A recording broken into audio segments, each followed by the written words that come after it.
రోమీయులకు రాసిన పత్రిక 14వ అధ్యాయం 1వ వచనం నుంచి 15వ అధ్యాయము 13వ వచనం ఉన్నటువంటి ఈ మొత్తం లేఖన భాగం ఒక విషయాన్ని గురించి మాట్లాడుతుంది. అదేంటి అంటే సంఘంలో ఐక్యత, విశ్వాసుల మధ్య ఐక్యత. ఆ ఐక్యత కోసం ప్రేమ కలిగి ప్రవర్తించండి అంటూ సాగుతున్నటువంటి లేఖన భాగం. అది చాలా డ్రైగా ఉంటుంది. అది అంటే మనం అందులో ఇన్వాల్వ్ కావడానికి, ఆసక్తిగా వినడానికి ఉండదు. అక్కడ మనం చదువుకుంటూ పోవడమే. హెచ్చరికలు లాంటివి జారీ చేయబడ్డాయి. అయితే మనం 14వ అధ్యాయం 1వ వచనం నుంచి చివరి వచనం వరకు చూసుకున్నాం కాబట్టి దాని కొనసాగింపే. కాకపోతే ఈ 15వ అధ్యాయం 1వ వచనం నుంచి 13 వరకు రెండు విషయాలని ప్రస్తావిస్తూ ఎందుకు ఐకమత్యంగా ఉండాలి అని కారణం చెప్తున్నాడు. 14వ అధ్యాయంలో ఐకమత్యంగా ఉండండి అని చెప్పాడు. 15వ అధ్యాయంలో ఎందుకు ఐకమత్యంగా ఉండాలి, అలా ఐకమత్యం ప్రదర్శించడానికి మనల్ని మోటివేట్ చేస్తున్నటువంటి విషయాలు రెండు అంటూ వాటిని గురించి చెప్పాడు. అందులో ఒకటి, క్రీస్తు ప్రేమను బట్టి మీరు ఐకమత్యంగా ఉండాలి. క్రీస్తు ప్రేమను తలంచుకుంటున్నప్పుడు ఆయన బలహీనుల కోసం ఎలా ప్రాణం పెట్టాడో, బలహీనులను చేర్చుకోవడానికి ఎలా ప్రాణం పెట్టాడో, ఆ క్రీస్తు ప్రాణత్యాగాన్ని మీరు జ్ఞాపకం తెచ్చుకున్నప్పుడు మీరు మీకంటే బలహీనులను చేర్చుకోవడానికి మీకు మోటివేషన్ ఉంటుంది అని చెప్పాడు. నంబర్ 2, లేఖనాలు కూడా అన్ని జనుల గురించి వ్రాయబడ్డాయి, యూదుల గురించి వ్రాయబడ్డాయి. కాబట్టి లేఖనాలే యూదులు అన్ని జనులని ఇద్దరిని ప్రస్తావిస్తున్నప్పుడు మీరిద్దరూ సపరేట్గా ఎందుకుంటారు, కలిసి ఉండాలి కదా అంటూ సాగుతుంది. ఈ 1వ వచనం నుంచి 13వ వచనం వరకు కొంచెం డ్రైగా ఉంటుంది, పర్లేదు. ఆ తర్వాత 14 నుంచి చివరి దాకా ఇంకొంచెం ఆసక్తిగా ఉంటుంది.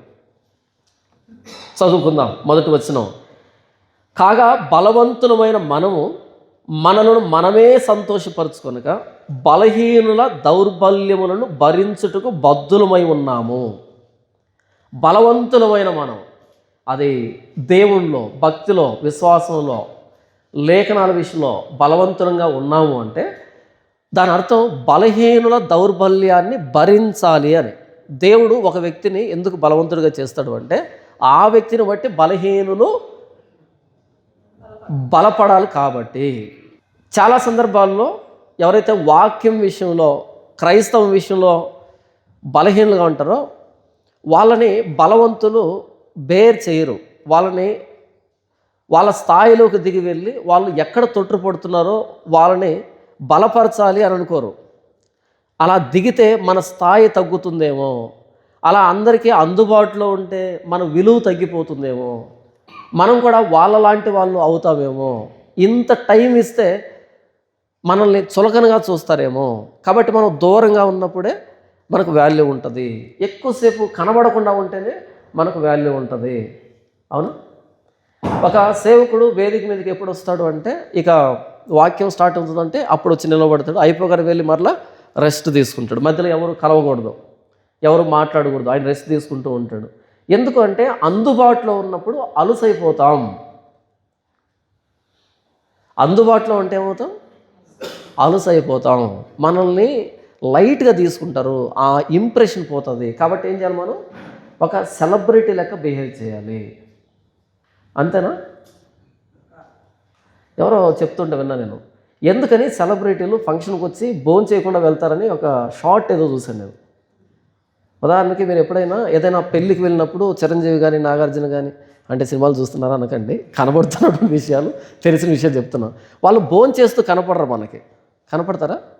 వాళ్ళు భోజనం చేస్తూ కనపడరు. అలా వస్తారు, అలా అపేర్ అవుతారు, మరలా వెళ్ళిపోతారు. లేదా ఎమ్మెల్యే వచ్చాడు అనుకోండి ఒక పెళ్ళికి, ఎప్పుడు వస్తాడు ఆయన? సరిగ్గా ముహూర్తం సమయానికో అలా వస్తాడు, హడావిడి చేస్తాడు, అలా వాళ్ళని గ్రీటింగ్స్ చెప్తాడు, అందరికీ టాటా చెప్తాడు, వెళ్ళిపోతాడు. భోజనం చేయొచ్చుగా. ఎప్పుడైతే ఎక్కువ అందుబాటులో ఉంటామో మనలాంటోడే. అందుబాటులో ఉన్నప్పుడు ఏది కూడా విలువైంది అనిపించుకోదు, అలుసైపోతుంది. అందుకని మేము ఎక్కువసేపు గడపకూడదు, ఎక్కువసేపు మాట్లాడకూడదు. అలా మాట్లాడినప్పుడు, కనిపించినప్పుడు మన విలువ ఏమైపోతుంది అనేది ఈరోజు సేవకులకు కూడా వచ్చేసింది. తప్పదే. బలవంతులమైన మనము బలహీనుల దౌర్బల్యాన్ని భరించాలన్నది లేఖనం. యేసుప్రభు రాత్రిపూట ఏకాంతంగా గడిపాడు, కానీ ఉదయం మొదలుకొని రాత్రి వరకు ప్రజలతోనే ఉన్నాడు ఆయన, ప్రజల మధ్యలోనే ఉన్నాడు ఆయన, వాళ్ళ మధ్య తిరిగాడు ఆయన. ఆయనకంటూ ఒక పర్సనల్ లైఫ్, ఆయనకంటూ ఒక క్వైట్ టైం, నిద్రపోయేటువంటి సమయం, ఈ టైంలో ఎవరు రాకండి అనేటువంటి బోర్డు పెట్టింది కానీ అలాంటివి లేవు యేసుప్రభుకి. యేసుప్రభుని ఎవరైనా కలవాలి అంటే ఎవరి దగ్గర పర్మిషన్ తీసుకొని రావాల్సిన అవసరం లేదు, నేరుగా రావచ్చు ఆయన దగ్గరికి, ఎవరైనా రావచ్చు.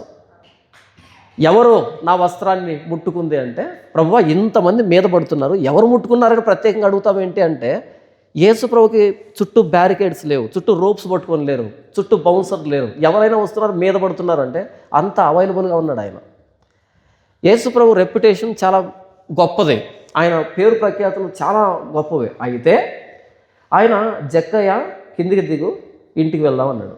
జక్కయ్యకి అస్సలు పేరు లేదు, జక్కయ్యకి మంచి ఒక గుర్తింపు లేదు, అనీతిమంతుడు, అన్యాయస్తుడు, దురాశపరుడు అనేటువంటి పేర్లు ఉన్నాయి ఆయనకి. అయితే ఆయన ఇంటికి వెళ్తే యేసుప్రభు పరువు ఏమవుతుంది అని యేసుప్రభు ఆలోచించలే. నశించిన దానిని వెదకి రక్షించుటకు మనిషి కుమారుడు ఈ లోకానికి వచ్చాడు. ఆయన వచ్చిన పర్పసే నశించిన వారిని వెతకడానికి వెళ్ళాడు. మనం వెళ్తామా ఒక బ్యాడ్ రెప్యుటేషన్ ఉన్నటువంటి వ్యక్తి దగ్గరికి మనం వెళ్తామా? ఎక్కడో ఏదో కొడతా ఉంటుంది, అలా వెళ్తే ఏమనుకుంటారో. ఎవరి దగ్గరికి వెళ్తాం? మనల్ని ఎంపీనో ఎమ్మెల్యేనో లేకపోతే సీఎంఓ పిఎంఓ పెద్ద పెద్దలు ఎవరైనా పిలిస్తే కొంచెం చెప్పుకోవడానికి బాగుంటుంది. పలానా దగ్గరికి వెళ్తున్నానంటే, ఏంటి పిఎం పిలిచాడా నిన్ను, లేకపోతే ఆయన పిలిచాడా, గొప్పగా ఉంటుంది. ఎవరో ఒక ముసలోళ్ళో బేదోళ్ళో ఎవరో పిలిచారనుకో, అక్కడికి వెళ్తూ ఉంటే ఏంటి ఇక్కడికి వచ్చాడు, ఈయన స్థాయి ఇదా, అంతే కదా. యేసుప్రభు గెరాసేనుల ప్రాంతానికి వెళ్ళాడు. గెరాసేను ప్రాంతం అంటే తెలుసా మీకు? పందులు మేపుకునే వాళ్ళు ఉండేటువంటి ఊరది. ఏం మేపుకుంటారు వాళ్ళు? కనీసం గొర్రెలు మేపుకున్నా కొంచెం గౌరవం ఉంటుంది, కానీ పందులు మేపుకునే వాళ్ళకి ఏం గౌరవం ఉంటుంది? పందులు మేపుకునే ఊరికి వెళ్ళాడు. ఇంకో మాట చెప్పమంటారా, పందులు మేపుకునే వాళ్ళు ప్లకార్డులు పట్టుకొచ్చారు, గో బ్యాక్ గో బ్యాక్ అని. పందులు మేపుకునే వాళ్ళు కూడా వచ్చారు, go back Jesus go back Jesus అన్నారా? మా ప్రాంతానికి రావద్దని భంగపడ్డారంట, బ్రతిమలాడుకున్నారంట. వాళ్ళ చేతి కూడా చీత్కారమా, వాళ్ళ చేతి కూడా ఏమనాలి? యేసుప్రభు ఒరే నేను రావడమే ఎక్కువ అనాలి, అనలే మాట. ఓకే, పందులు మేపుకునే వాళ్ళు కూడా పొమ్మంటే వెనక్కి వచ్చాడు, అంత స్థాయికి దిగాడు ఆయన. మనం మాత్రం 5 డిజిట్ శాలరీ వచ్చే వాళ్ళ ఇంటికి పోవడానికి ఒంటి కాలు మీద పరిగెడతాం. డబుల్ డిజిట్ 3 డిజిట్ ఉంటే అసిస్టెంట్ పాస్ను పంపిస్తాం, నువ్వు వెళ్ళి చూసుకొని రాపోవాలి. పెద్ద పాస్టర్ పెద్ద మీటింగ్కి వెళ్తాడు, చిన్న పాస్టర్ చిన్న మీటింగ్కి వెళ్తాడు. కాదు, ప్రతిదీ పెద్దదే. ఒక్కడు వచ్చాడు నీకోదేమో రాత్రిపూట, ఒక్కడికి ఏం చెప్తావులే పో అన్నాడా? ఒక్కడు వచ్చాడా? నా రేంజ్ ఏంటి, నా కథ ఏంటి, ఒక్కడికి చెప్పాలి ఈ రాత్రిపూట అని అన్నాడా? ఎప్పుడైనా యేసుప్రభు దగ్గరికి, ఎంతమంది అయినా యేసుప్రభు దగ్గరికి, ఎలాగైనా యేసుప్రభు దగ్గరికి ఆయన అంగీకరిస్తాడు. అలా యేసుప్రభు బలహీనుల్ని, వారి దౌర్బల్యాన్ని భరించగా లేనిది ఈరోజు బలవంతులైన మనం బలహీనుల్ని ఎందుకు చేర్చుకోలేకపోతున్నాం? ఒక పెద్ద పాస్టర్ ఉన్నాడు, ఆ పెద్ద పాస్టర్ దగ్గరికి ఒక పేద వ్యక్తి వెళ్ళి ఫోటో తీసుకోగలడా? ఒక పేద వ్యక్తి వెళ్ళి కాసేపు మాట్లాడగలడా, నా సమస్య ఇది అని దగ్గరకు రానిస్తారా?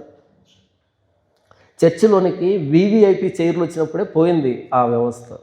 విఐపి చైర్లు వివిఐపి చైర్లు వచ్చినప్పుడే పోయింది. మీకు మాకు మధ్య చాలా దూరం ఉంది,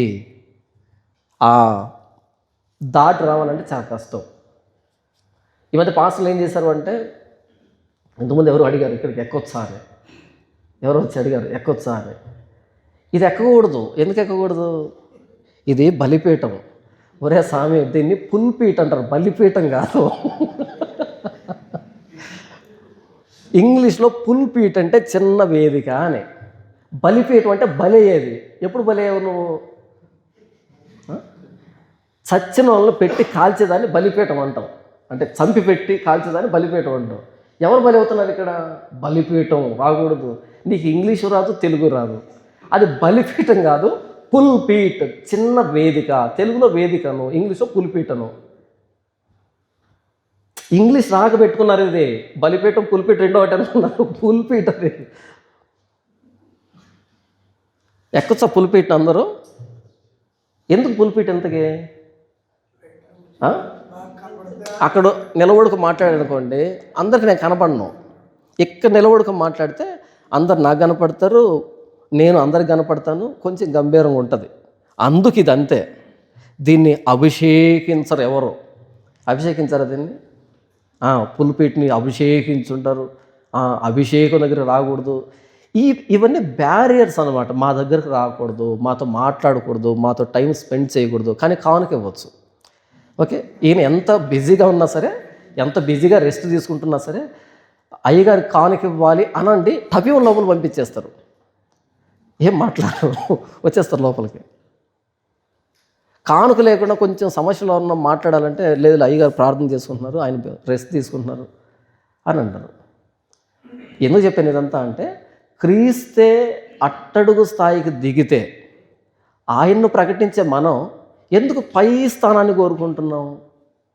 ఎందుకు అందరి మధ్యలో ఉండకూడదు అనుకుంటున్నాం? అందరితో ఉండాలని ఎందుకు అనుకోవట్లేదు?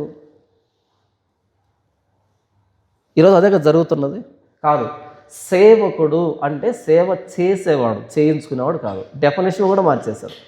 మనిషి కుమారుడు పరిచారం చేయించుకున్నట్టుకు వచ్చాడు అన్నాడా? పరిచారం చేయుటకును అనేకులకు ప్రతిగా విమోచన క్రయధనముగా తన ప్రాణాన్ని ఇవ్వడానికి వచ్చాడు. క్రీస్తే పరిచారం చేయడానికి వస్తే మనం పరిచారం చేయించుకుంటున్నాం. ఏమని చెప్తాం? దైవ సేవకుడు.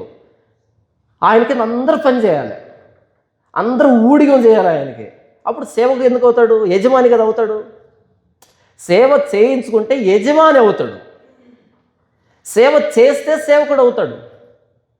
ఎవరికి సేవ చేస్తున్నావు? క్రీస్తు తాను వెళ్ళిపోయే ముందు తన శిష్యులందరినీ నిలవబెట్టి ఒక పల్లెంలో నీళ్లు తీసుకొని, ఒక తువ్వాలు తీసుకొని, పల్లెని ఎవరు పట్టుకున్నారు చెప్పండి? పల్లెని ఒక శిష్యుడు పట్టుకుంటే, తువ్వాలు ఇంకొక ఆయన చేతిలో ఉంటే ఈయన కడిగి తువ్వాలు తీసుకున్నాడా, లేకపోతే ఆయన నడుంకు కట్టుకున్నాడా? ఎందుకు నడుంకు కట్టుకున్నాడు? ఇంకొకరికి ఇవ్వలేదు ఆ పనిని. ఆయన పల్లెని ఆయన తీసుకున్నాడు, తువ్వాలను ఆయన కట్టుకున్నాడు, అలా అందరిని కూర్చోబెట్టాడు. ఈయన కింద కూర్చొని పాదాలు కడిగాడు. ఎందుకు ప్రభువా ఇలా చేస్తున్నావంటే, నేను బోధకుణ్ణి, గురువుని అని మీరు అంటున్నారు కదా, నేను పైన ఉంటాను ఎంతసేపు, మీరు కింద ఉండాలి అనే అభిప్రాయంలో ఉన్నారేమో. కాదు, నేను కిందికి కూడా దిగుతాను, పాదాలు కూడా పట్టుకుంటాను, కడుగుతాను. ప్రభు ఎందుకు ఇలా చేస్తున్నాం? మేము కూడా సంవత్సరం అలా చేయాలా ప్రభువా? మీరు చేయమని చెప్పలేదు నాయన. ఈ లక్షణాన్ని అలవరుచుకోండి, ఈ భావజాలాన్ని కలిగి ఉండండి. మనోళ్ళు ఏం నేర్చుకున్నారు? కడిగేది నేర్చుకున్నారు. ఎందుకు కడుగుతున్నారు నాయన? ఆయన కడగమని కాదు చెప్పింది, అంత తగ్గింపుతో ఉండండి అని చెప్పాడు. నేను బోధకుణ్ణి, గురువునై ఉండి మీ పాదాలు కడుగుతున్నాను కదా, మీరు కూడా కింద ఉండండి, పైకెక్కకండి. ప్రభువా, నా పెద్ద కుమారుని ఇటువైపు, చిన్న కుమారుని ఇటువైపు కూర్చోబెట్టుకో, నీ కుడివైపు ఎడమవైపు అంది. జెబెదయి కుమారులు తల్లి వేసిపోయామన్నాడు.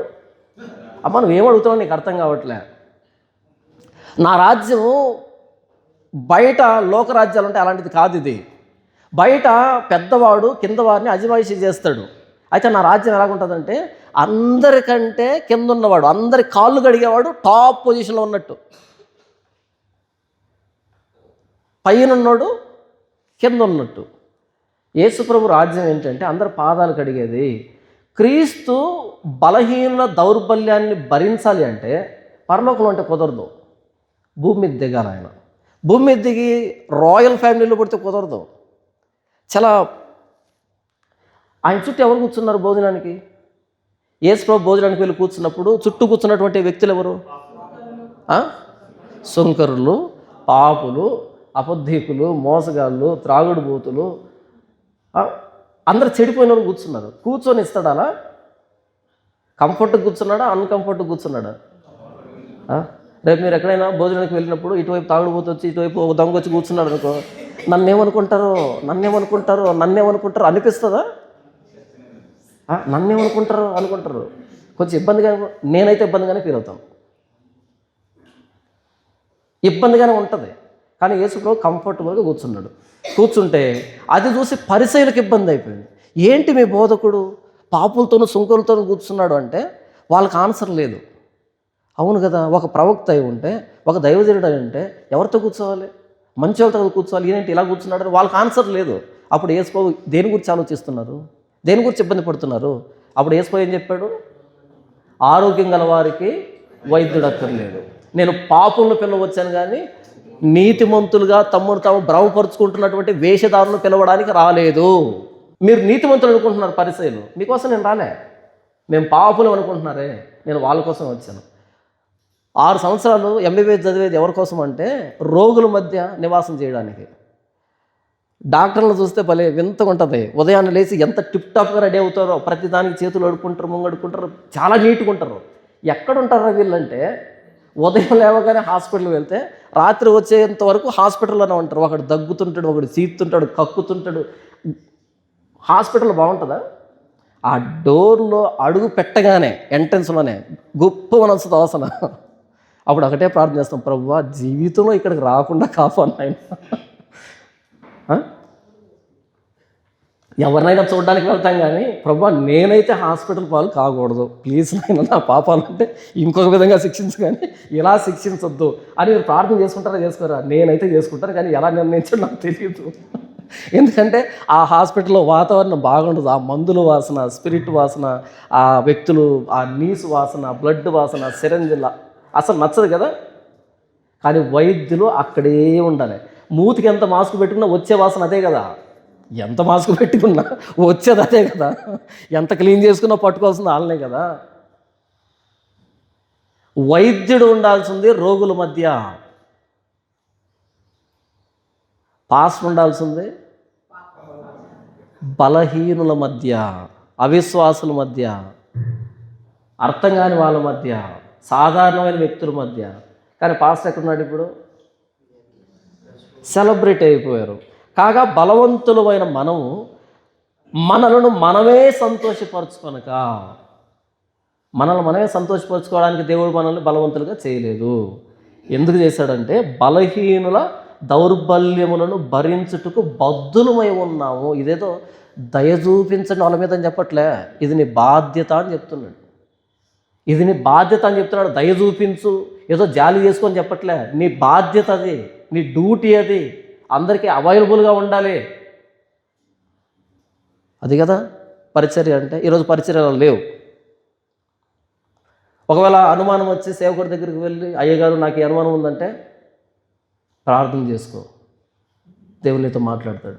నీతో మాట్లాడలేదు? నీతో మాట్లాడలేదు? మరి కాను కూడా నువ్వు ప్రార్థన చేసుకోవచ్చు కదా, దేవుడు నీకు ఇస్తాడు. వాళ్ళు ఎందుకు ఇవ్వాలి? కాను కూడా నువ్వు ప్రార్థన చేసుకో, దేవుడు నీకు ఇస్తాడు. వాళ్ళు ఎందుకు అడుగుతావు? కాను మాత్రం వాళ్ళు ఇవ్వాలి, వాళ్ళ సమాధానం మాత్రం. అలా ఎవరైనా అడుగుతూ ఉంటే పక్కన ఉందో అలా తట్టి, హే అయ్యగారిని ప్రశ్నిస్తావా? ఇంకెవరిని ప్రశ్నించాలి? అయ్యగారినే ప్రశ్నిస్తావా? అయ్యగారినే ప్రశ్నించాల్సిందే. మనం వేలకు వేలు పెట్టి పిల్లాన్ని స్కూల్కి పంపిస్తాం.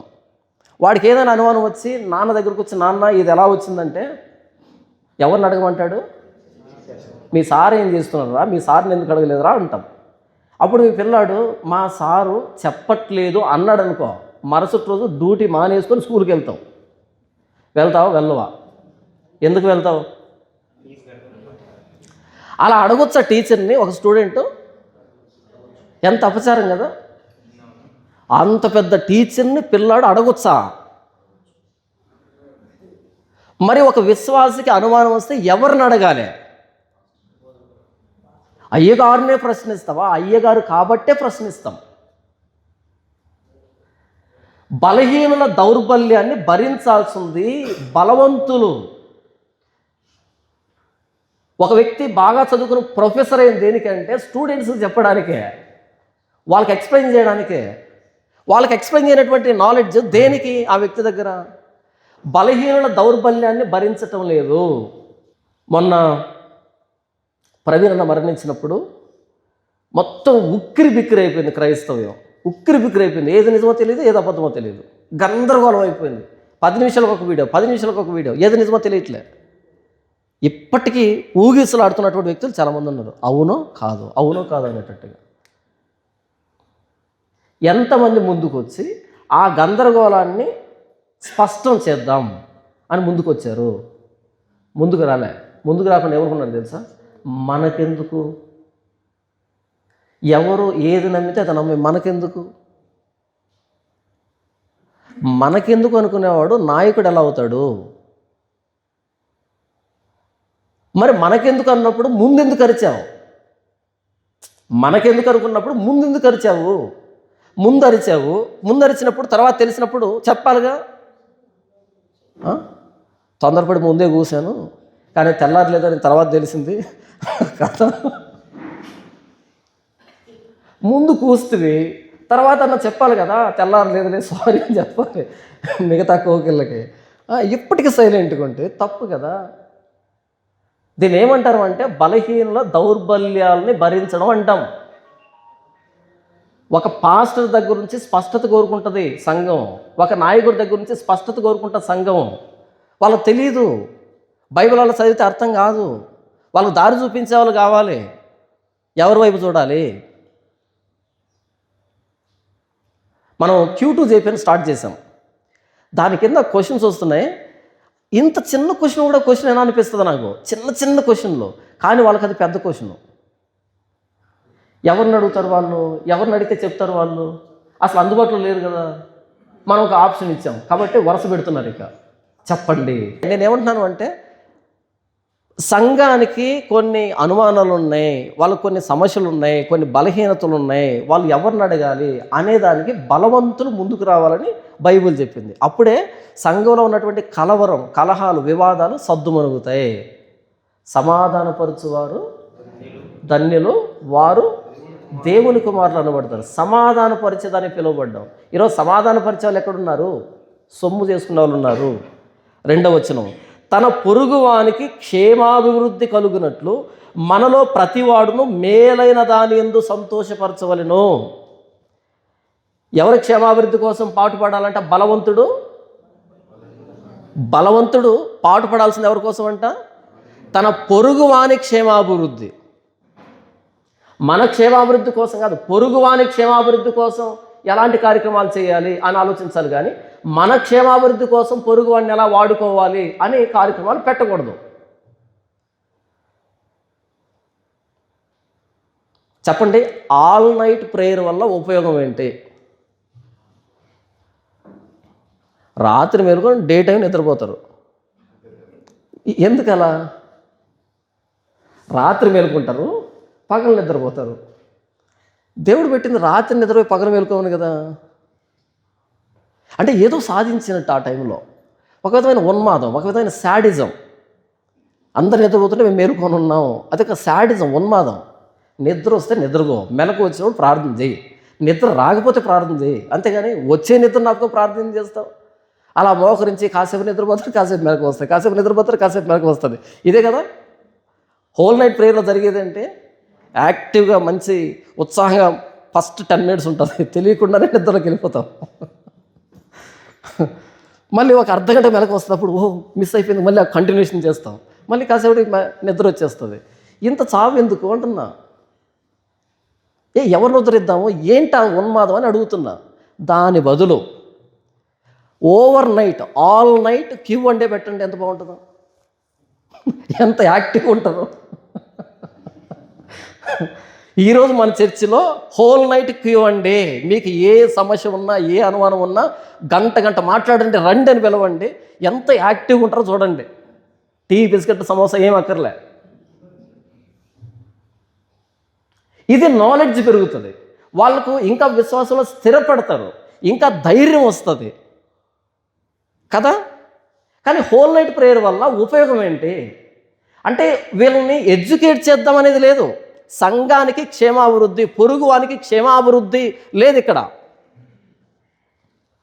ప్రార్థన వల్ల ఎవరికి ఉపయోగం లేదు.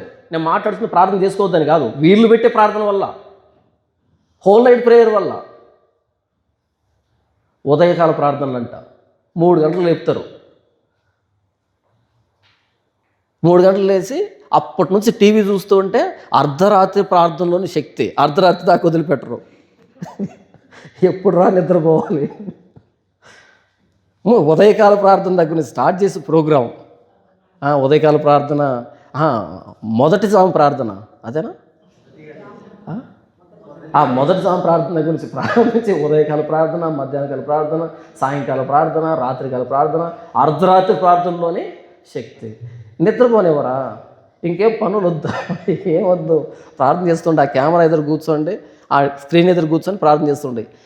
పొరుగు వానికి క్షేమాభివృద్ధి జరిగేటువంటి ప్రోగ్రామ్స్ డిజైన్ చేయి, నీ క్షేమాభివృద్ధి కోసం కాదు. మనం చేసే ప్రోగ్రాంలు ఎలా ఉండాలంటే పొరుగు వానికి క్షేమాభివృద్ధి జరగాలి, వినేవాడికి మేలు కలగాలి, అందులో పార్టిసిపేట్ చేస్తే ఏదో పొందుకున్నాం అనేటువంటి ఆనందం ఉండాలి. ఎంతసేపు వాళ్ళు మూర్ఖత్వంలోకి హోల్ నైట్ బైబిల్ స్టడీ పెట్టి ఎలా ఉంటుందో, రాత్రి అంతా మాట్లాడే సబ్జెక్ట్ ఎక్కడిదే ఉండదు. ప్రార్థన అయితే మాట్లాడేది పాడడం తలదించుకొని ఎవరి పనాలి. తన పొరుగువానికి క్షేమాభివృద్ధి కలుగునట్లు మనలో ప్రతివాడు మేలైన దాని యందు అతన్ని సంతోషపరచాలి. క్రీస్తు కూడా ఎలాంటి ప్రోగ్రామ్స్ డిజైన్ చేశాడు అంటే పొరుగువానికి క్షేమాభివృద్ధి, బలహీనులకి బలపరిచేటువంటి ప్రోగ్రామ్ డిజైన్ చేశాడు. క్రీస్తు కూడా తన్ను తాను సంతోషపరచుకొనలేదు. క్రీస్తు తనను తాను సంతోషపరుచుకున్నాడా? తన్ను తాను సంతోషపరచుకోలేదంట. కానీ నిందించు వారి నిందలు నా మీద పడెను అని వ్రాయబడి ఉన్నట్టు ఆయనకు సంభవించెను. నిందించే వారి నిందలు నా మీద పడెను అంటే నింద ఎదురుగా వెళ్ళి నిలవబడి ఆయన మీద వేసుకున్న నిందని. నిందను భరించడం అనేది పరిచర్య. మనమే చేసాం. అవునా? ఎందుకని రాలేదు ముందుకు అంటే ఏమనుకుంటారో అంటే ఎవరి మెప్పు కావాలి, ఎవరు ఏమనకూడదు మనల్ని అంటే పొగుడుతూనే ఉండాలి. నిందకు భయపడ్డం కాదు పరిచర్య అంటే. నిన్ను నిందించు వారి నిందలు నా మీద పడెను. ఇది యేసుప్రభు చేశాడంట. యేసుప్రభు నిందల్ని తీసుకున్నాడంట, అవమానాన్ని తీసుకున్నాడంట, శ్రమల్ని తీసుకున్నాడంట, బాధల్ని తీసుకున్నాడంట. దీన్ని మినిస్ట్రీ అంటారు. పొగడ్తలు తీసుకోవడం కాదు మినిస్ట్రీ అంటే, నిందలను తీసుకోవడం మినిస్ట్రీ అంటే. నీ ఇంటిని గూర్చిన ఆసక్తి నన్ను భక్షించుతున్నది. దేవుని ఇంటిని గూర్చినటువంటి ఆసక్తి ఎంత తినేసిందంటే ఆయన్ని, అంత పెద్ద పండుగలో కొరడా తీసుకొని మొత్తం చెల్లా చెదురు చేశాడు, భరించలేకపోయాడు. దొంగలు గుహగా ఎందుకు చేశారు నా దేవుని ఇంటిని?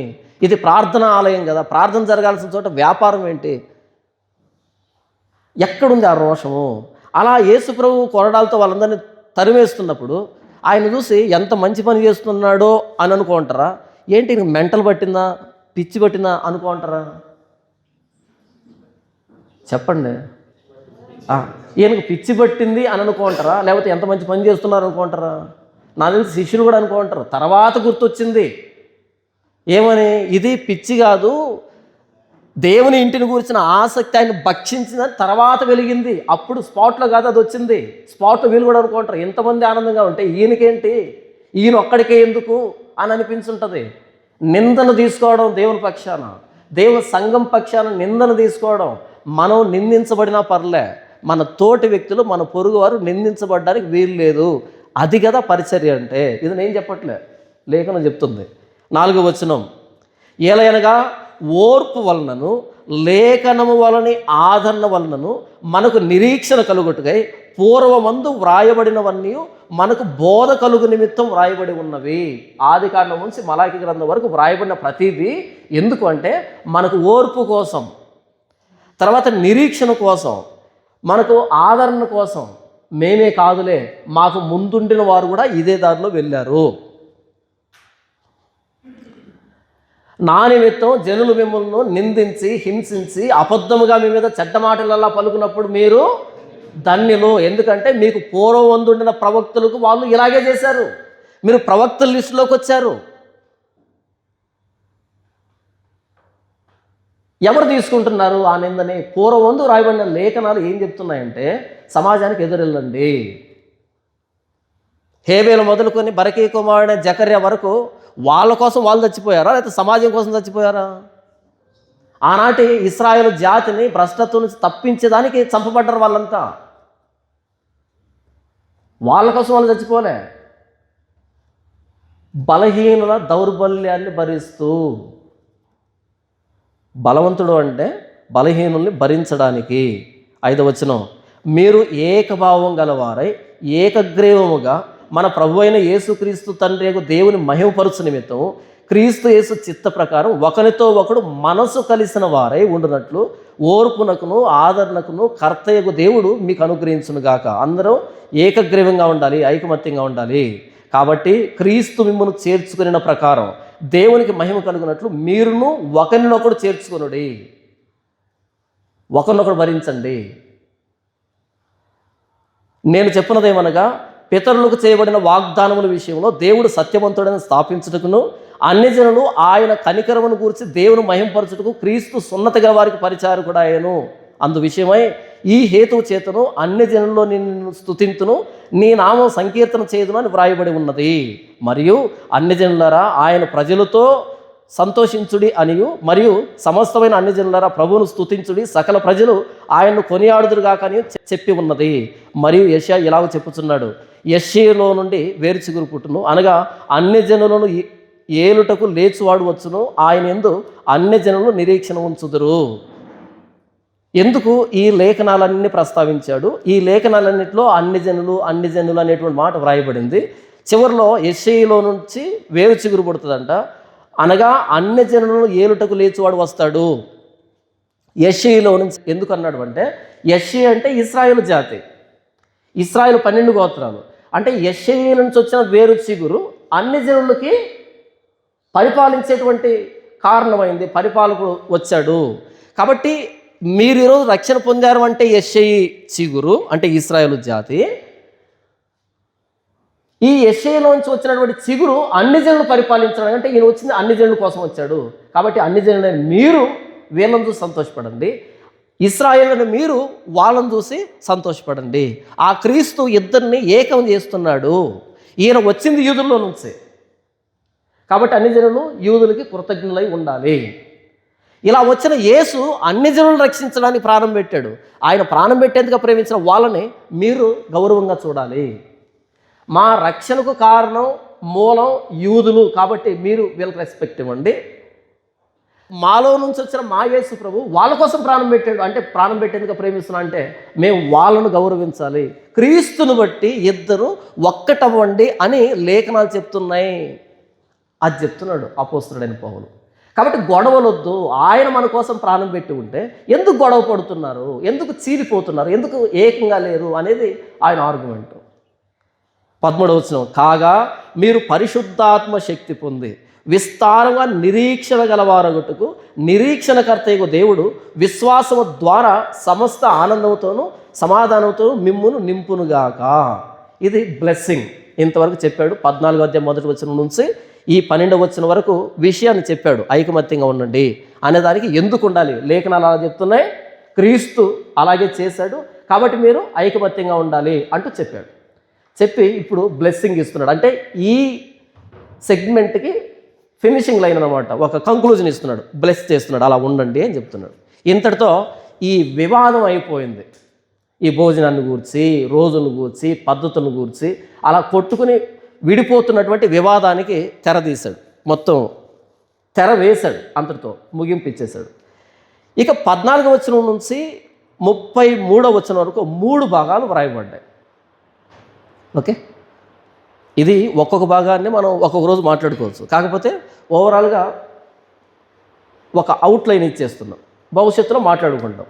ఓకే, 14వ వచనం నుంచి 21వ వచనం వరకు ఆయన ఏం చెప్తున్నాడు అంటే, ఎలాగైతే పాత నిబంధనలో యాజకులు ఉన్నారో దేవునికి మనుషులకు మధ్య పరిచర్య చేశారో, అలా నేను క్రొత్త నిబంధన యాజకుడిని, ప్రభువైన యేసుక్రీస్తు వారి సిలువను బట్టి యాజకుడిని, యాజక ధర్మం చేస్తున్నాను. సువార్త చెప్పడం అంటే యాజక ధర్మం చేస్తున్నాను. నా యాజక ధర్మంలో బలి ద్రవ్యం ఏంటి అంటే అన్యజనులు అనే అర్పణ, అన్యజనులు అనే అర్పణని దేవుని దగ్గర తీసుకుని వెళ్తున్నాను. అలా నేను యాజకుణ్ణి అని తను చెప్పుకుంటున్నాడు. సువార్త అంటే మనం మత ప్రచారం అనుకుంటాం కదా, కాదు, యాజక ధర్మం. దేవుడు మా ద్వారా వేడుకొనినట్టు దేవునితో సమాధాన పడమని వేడుకుంటున్నాడని 2వ కొరింథీ పత్రిక 5వ అధ్యాయంలో వ్రాయబడుతుంది. ఆ పదజాలం ఒకసారి 20 వచనం, 5వ అధ్యాయం 20 వచనం, 2 కొరింథీ పత్రిక. కావున దేవుడు మా ద్వారా వేడుకొనినట్టు మేము క్రీస్తుకు రాయబారులమై దేవునితో సమాధాన పడుడని క్రీస్తు పక్షముగా మిమ్మును బతిమాలుకొనుచున్నాము. దేవుడి పక్షంగా బతిమాలడం సువార్త అంటే. యాజకత్వం అంటున్నాడు అపోస్తలుడైన పౌలు. చదివి వినిపిస్తాను చూడండి 14 వచనం నుంచి. ఏ 14? 15వ అధ్యాయము 14వ వచనం. నా సహోదరులారా, మీరు కేవలం మంచివారును సమస్త జ్ఞాన సంపూర్ణులను ఒకరికి ఒకరు బుద్ధి చెప్ప సమర్థులనై ఉన్నారని నా మట్టుకు నేను మిమ్మును గూర్చి రూఢిగా నమ్ముతున్నాను. మీరు మెచ్యూర్డ్ క్రిస్టియన్స్ అని నేను నమ్ముతున్నాను. అంటే గొడవ పడుతున్న వాళ్ళకి కాదు, మిగతా వాళ్ళతో చెప్తున్నాడు. ఓకే, నేను నమ్ముతున్నాను. ఇంతకేం చెప్తున్నాడు? 15వ వచనం. అయినను అన్యజనులు అను అర్పణ పరిశుద్ధాత్మ వలన పరిశుద్ధపరచబడి ప్రీతికరమగునట్లు నేను సువార్త విషయమై యాజక ధర్మము జరిగించుచు దేవుని చేత నాకు అనుగ్రహింపబడిన కృపను బట్టి అన్యజనుల నిమిత్తం యేసుక్రీస్తు పరిచారకుడనైతిని. ఇది హేతువు చేసుకుని మీకు జ్ఞాపకం చేయవలనని ఉండి ఎక్కువ ధైర్యం కలిగి సంక్షేపంగా మీకు వ్రాయిచున్నాను. అన్యజనులతో గొడవ పడ్డం కాదు, అన్యజనులు దేవునికి అర్పణ. ఆ కోణంలో చూసినప్పుడు గొడవలు రావు. అన్యజనులు అర్పణ, పరిశుద్ధాత్మ చేత పవిత్రపరచబడినటువంటి అర్పణ వాళ్ళని నేను దేవుని దగ్గర తీసుకుని వస్తున్నా. ఎందుకంటే యూదులకు అర్థమవుతుంది ఆ భాష. యాజకత్వం అంటే వాళ్ళకి అర్థమవుతుంది. కాబట్టి మనం సువార్త చేస్తున్నామంటే ఇతరులకి వాళ్ళని అర్పణలాగా దేవుని దగ్గర తీసుకుని వస్తున్నాం, పవిత్రపరిచి పరిశుద్ధాత్మ చేత. కాబట్టి అర్పణ మీద మనం కోపం ఉంచుకోవచ్చా? అర్పణ మీద మనం అలగొచ్చా? అర్పణ మీద మనం గొడవ పెట్టుకోవచ్చా? మనం సంతోషపడాలి కదా, దేవుని సన్నిధికి ఒక అర్పణ వస్తుందంటే అని తన తోటి ఇశ్రాయేలీలతో మాట్లాడుతున్నాడు. చూసా ఎంత అద్భుతంగా సమాధాన పరుస్తున్నాడు. వాళ్ళు చూచేటువంటి కోణాన్ని కంప్లీట్గా మారుస్తున్నాడు. కాగా క్రీస్తు యేసును బట్టి దేవుని విషయమైన సంగతులలో నాకు అతిశయ కారణం కలదు. ఏంటి ఆయన అతిశయం? ఆయన గర్వం. గర్వం అంటే నెగిటివ్ కాదు, ఇక్కడ పాజిటివ్. అతిశయం ఏంటి? ఆయన అతిశయం అంటే ఏలైనగా అన్యజనులు విధేయులగునట్లు వాక్యము చేతను, క్రియ చేతను, గురుతుల బలము చేతను, మహత్కార్యముల బలము చేతను, పరిశుద్ధాత్మ బలము చేతను క్రీస్తు నా ద్వారా చేయించిన వాటిని గూర్చే కానీ మరి దేనిని గూర్చి మాటలాడ తెగింపను. కాబట్టి యెరూషలేం మొదలుకొని చుట్టుపట్ల ఉన్న ప్రదేశములందు ఇల్లూరి ప్రాంతం వరకు, ఆల్బేనియా అంటారు దీన్ని, ఇప్పుడు మోడర్న్ ఆల్బేనియా అంటారు ఇల్లూరు అంటే. ఓకే, ఇల్లూరి ప్రాంతం వరకు క్రీస్తు సువార్తను పూర్ణముగా ప్రకటించి ఉన్నాను. ఆయన అతిశయం ఏంటంటే క్రీస్తు నా ద్వారా కొన్ని కార్యాలు చేయించాడు. ఏమేం చేశాడంట? 18వ వచనం. ఎలాగనగా అన్యజనులు విధేయులగునట్లు, అన్యజనులు దేవుని దగ్గరికి రావడానికి, విధేయత చూపించడానికి వాక్యము చేతను. ఫస్ట్ టైం మెన్షన్ చేస్తున్నాడు వాక్యం చేతను. నంబర్ 2 క్రియ చేతను. నంబర్ 3 గురుతుల బలం చేతను. నంబర్ 4 ఇంతకు గురుతులు అంటే ఏంటి? గురుతుల బలం చేత. ఇంత గురుతు అంటే ఏంటి? ఓకే, ఒకసారి చూద్దామా? గలతీయులకు రాసిన పత్రిక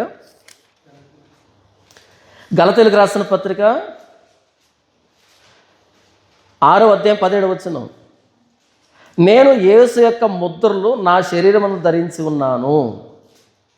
ఏంటంట? నేను యేసు యొక్క ముద్రలు, ఆ గుర్తులు నా శరీరం అందు నేను ధరించి ఉన్నాను. ఏంటి యేసుక్రీస్తు ముద్రలు అంటే? టాటూనా? ఇక్కడో సిలువ వేసుకున్నాడా? ఏంటి దాని అర్థం?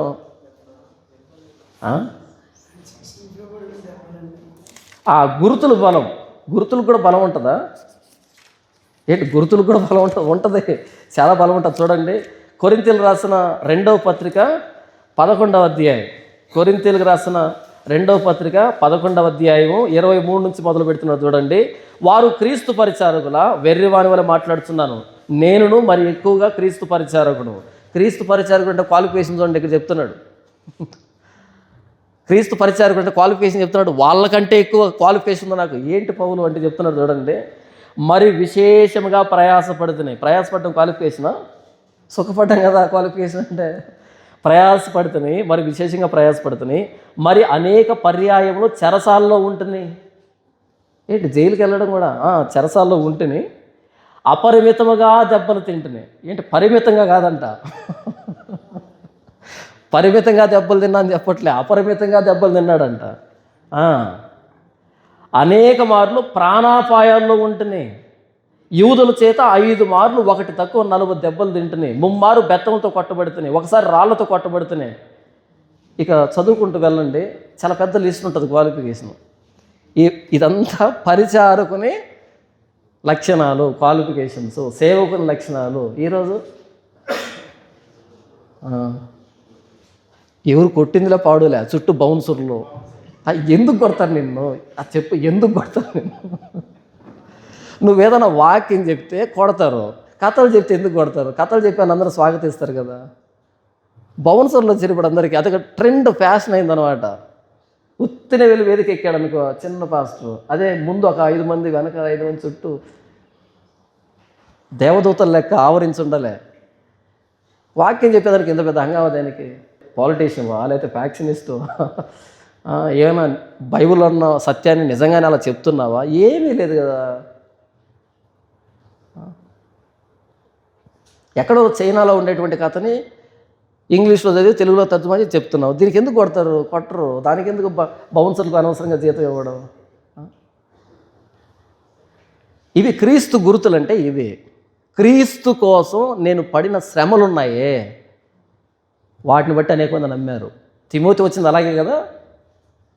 తిమోతి అపోస్తలుడైన పౌలుని వెంబడించడానికి కారణం, ఎన్ని చోట్ల, ఎన్నిసార్లు, ఎన్ని విధాలుగా క్రీస్తుని గురించి కష్టపడ్డాడో చూసి వచ్చాడు.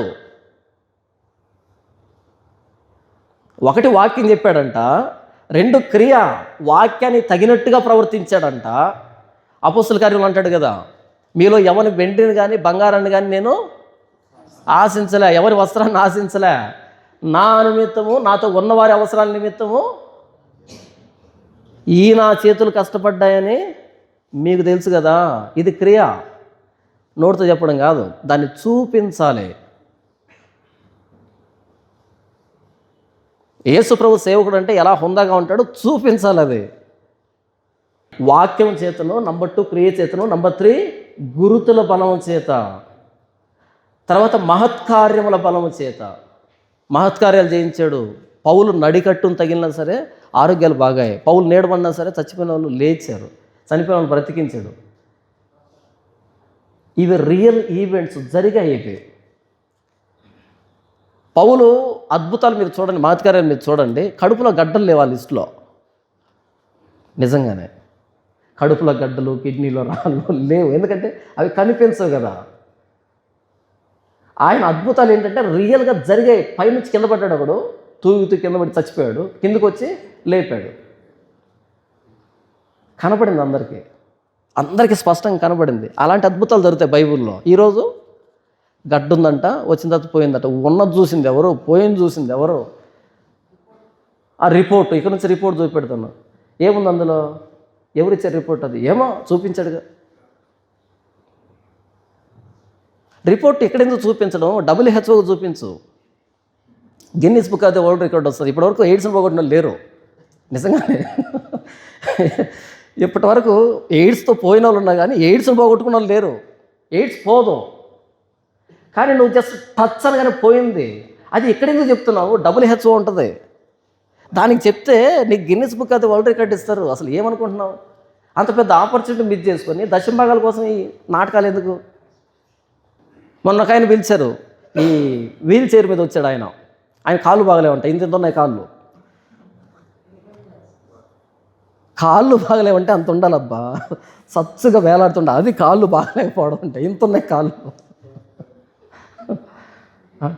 ఆయనకు బాగలేవని మనకు తెలియాలని వీల్ చైర్లో పిలిపించారు, అది మన కోసం. మరి బాగలేదంటే తెలియాలి కదా. కడుపు బాగలేదని తెలియడానికి ఏం చేస్తారు? పైన వేసుకుంటారు పట్ట. అరే పట్ట లోపల వేసుకొని పైన కదా డ్రెస్ వేసుకోవాలి. పైన ఎందుకు వేసుకున్నావు పట్ట? ఇంతకీ మనకు తెలియాలి కదా. సూపర్ మ్యాన్ డ్రైవర్ వేసుకున్నట్టుగా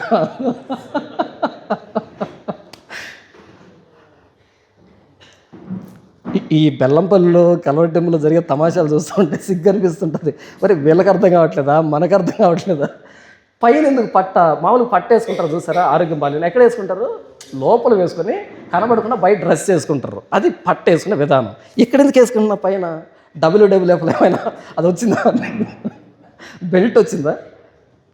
అది కొంత ఓవర్ యాక్షన్ దేనికి అంటే తెలియాలి, బాగలేదు. అక్కడ రాగానే ఏసునామూలని పట్టెలా విప్పి నడుచుంటాడు అనమాట. Just drama. ఈ వ్యక్తి కాళ్ళు బాగాలేవు, ఇంత లావుండే కాళ్ళు బాగాలేవు అని ఎందుకు చెప్తావు? సన్నగా ఉండాలి కదా. ఇవాడు వీల్ చైర్లు పక్కన పెట్టి అలా నడుస్తూ ఉంటాడు. Just drama. కానీ పౌలు చేసింది ఏంటంటే మహత్కార్యాల బలం. కల్లారా చూసారు వాళ్ళు, రియల్ ఈవెంట్స్ అవి, డ్రామాలు కదా అవి. తరువాత పరిశుద్ధాత్మ బలము చేతను క్రీస్తు నా ద్వారా చేయించిన వాటిని గూర్చే కానీ మరి దేన్ని గురించి మాట్లాడి తెగింపను. క్రీస్తు చేయించాడు వీటన్నిటినీ. ఎవరు చేయించారంట? క్రీస్తు చేయించాడంట. గౌరవం, ఘనత, ప్రభావాలన్నీ క్రీస్తుకు వస్తున్నాయి. అపొస్తలుడైన పేతురు అన్నాడు, నా దగ్గర వెండి బంగారాలు లేవు కానీ నాకు కలిగి ఉన్నదే నీకు ఇస్తున్నా. ఏముంది నీ దగ్గర ఇంతకీ? నజరేయుడైన యేసు నామములో లే. ఆ రోజు పేతురు అద్భుతం చేస్తే అందరూ వచ్చారు చూడడానికి, ఎగబడ్డారు. చూసి అసలు ఏంటి వీళ్ళు ఇంత అద్భుతం చేశారని చూస్తూ ఉంటే పేతురు చెప్పిన మాట ఉంది, ఎంత అద్భుతం ఉంటుంది చూడండి. అపోస్తలుల కార్యములు 3వ అధ్యాయము, అపోస్తలుల కార్యములు 3వ అధ్యాయము 11వ వచనం నుంచి, వాడు పేతురును యోహాన్ను పట్టుకుని ఉండగా ప్రజలందరూ విస్మయం ఉంది, సొలొమోనుదను మంటపంలో ఉన్న వారి ఎదుగు గుంపుగా పరిగెత్తి వచ్చారు. ఆ బాగైన వ్యక్తి కానీ ప్రజలు కానీ అందరూ ఎవరి దగ్గరికి వచ్చారంట? పేతురు దగ్గరికి, యోహాన్ దగ్గరికి. ఎందుకంటే వాళ్ళు చేశారు అద్భుతం. అలా విస్మయం, అందరూ షాక్ అయ్యారు. అలా చూస్తూ ఉంటే ఈయన చేసిన ప్రసంగం చూడండి. పేతురు దీన్ని చూసి ప్రజలతో ఇట్లా, నేను ఇశ్రాయేలీయులారా, మీరు వీని విషయమై ఎందుకు ఆశ్చర్యపడుతున్నారు? మా సొంత శక్తి చేతనైనను భక్తి చేతనైనను నడువను వీనికి బలం ఇచ్చినట్టుగా మీరెందుకు మా తట్టు తేరి చూస్తున్నారు? ఇప్పుడేంటి తెలుసా? 1,00,000 మంది చేత ప్రార్థన చేయబడిన ప్రార్థనా నూనె. అంటే భక్తి అంతా వెళ్ళదనమాట, యేసుది కాదు. 1,00,000 మంది చేత ప్రార్థన చేయబడిన ప్రార్థనా నూనె. అంటే మా తట్టే చూడండి, 1,00,000 మంది ఉన్నది మేమే, ఇంకెవరు లేరు, ఇక్కడికే రండి. అవునా? మా వైపు చూడండి, మా వైపు చూడండి, మా చర్చికి రండి, మా డినామినేషన్కి రండి. ఇక్కడ ఏమంటున్నాడు అంటే, మీరెందుకు మా తట్టు చూస్తున్నారు? మా తట్టుగా చూడాల్సింది ఎవరి తట్టు చూడాలి? యేసుప్రభు తట్టు చూడండి అని ఆనాటి వాళ్ళు ప్రకటిస్తే, ఈరోజు మా తట్టు చూడండి, ఈ చర్చికి రండి, ఈ నూనె పూసుకోండి, ఈ ప్రార్థన చేయించుకోండి, ఈ సభకు రండి, ఇక్కడ సహకరించండి, మేమే మేమే మేమే. అందుకనే ఇప్పుడు పాస్టరు అని పలకట్లు ఎవరో, అయ్యగారు. పాస్టర్ కాదు, అయ్యగారు. అది బానిసత్వంలో ఉండే పదం కదా. అయ్యగారు అనేది బానిసలు యజమానులు కదా. ఇది కూడా బానిసత్వమే, ఇది కూడా బానిసత్వమే. బానిసత్వం కదా ఇది, ఎంత మించిన బానిసత్వం లేదు. క్రీస్తును చూపించట్లేదు సంఘాలు, తమ్మును తాము చూపించుకుంటున్నారు. తమ మినిస్ట్రీని, తమ గొప్పతనాన్ని తాము చూపించుకోవడానికి క్రీస్తుని వాడుకున్నారు తప్ప క్రీస్తును చూపించట్లే. పేతురు కానీ యోహాను కానీ మా తట్టు ఎందుకు చూస్తున్నారు మీరు? మేము చేసినట్టుగా, మా భక్తి చేత, మా శక్తి చేత దీన్ని చేసామన్నట్టుగా మా తట్టు ఎందుకు చూస్తున్నారు? మా తట్టుగా చూడాల్సి ఉంది. అది అంటున్నాడు ఆయన. ఏమని మాట్లాడుతాడంటే, క్రీస్తు నా ద్వారా చేయించిన వాటిని గురించి, నేను చేసిన వాటిని గురించి కాదు, క్రీస్తు నా ద్వారా చేయించిన వాటిని గురించి. ప్రతి సందర్భంలో క్రీస్తును మహిమపరిచారు వాళ్ళు. దొరికిన ప్రతి చోట మనల్ని మనం గనపరుచుకోవడానికి సరిపోయింది. చేయించిన వాటి గురించే కానీ మరి దేన్ని గురించి మాట్లాడి తెగింపును. కాబట్టి యెరూషలేం మొదలుకొని చుట్టుపట్ల ఉన్న ప్రదేశములందు ఇల్లూరికు ప్రాంతం వరకు క్రీస్తు సువార్తను పూర్ణముగా ప్రకటించి ఉన్నాను.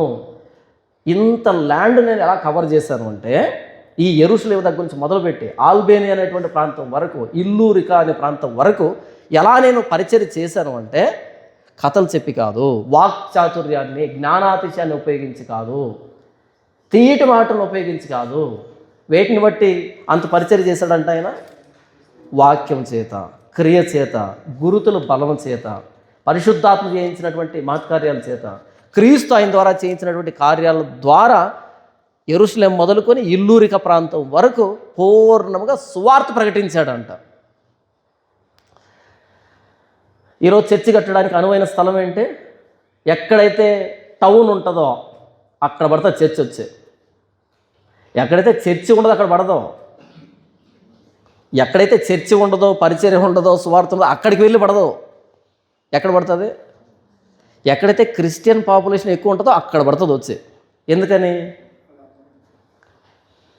పిల్లి గొడవ పడితే కోతి లాభపడినట్టుగా ఆ చర్చి వాళ్ళు ఈ చర్చి వాళ్ళు గొడవ పడుతూ ఉంటారు.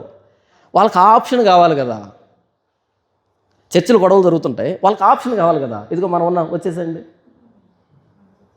అదనమాట. కానీ పౌలు పరిచయం చేసినటువంటి సువార్త ఏంటంటే, ఎక్కడ సువార్త ప్రకటించలేదో అక్కడికి వెళ్ళాడంట. 20 వచనం చూడండి. నేనైతే మరి ఒకని పునాది మీద కట్టకుండా నిమిత్తం, ఇంకొకరి పునాది మీద నేను కట్టట్లే, ఆయనను గూర్చి సమాచారం ఎవరికి తెలియజేయబడలేదో వారు చూతురనియు వినని వారు గ్రహింతురనియు వ్రాయబడిన ప్రకారం క్రీస్తు నామము ఎరుగని చోట్లను సువార్త ప్రకటింపవన్నని మిక్కిలి ఆశ గలవాడనై ఉండి అలాగూ ప్రకటించుతని. ఆయనను గూర్చి ఎక్కడైతే సమాచారం ప్రకటించలేదో అక్కడికి వెళ్ళాడంట. ఎవరైతే వినలేరో వాళ్ళకు వినిపించడానికి వెళ్ళాడంట. ఇది సువార్త చేసే విధానం. ఎక్కడెక్కడైతే క్రిస్టియన్స్ ఉన్నారో అక్కడికి వెళ్ళి పరిచర్య చేయడం కాదు, ఎవరికి తెలీదో అక్కడికి వెళ్ళి పరిచర్య చేయాలి. బ్రాంచీలు తీసుకుని వెళ్ళి బీహార్లో పెట్టండి, నంబూరులో కాదు పెట్టాల్సింది.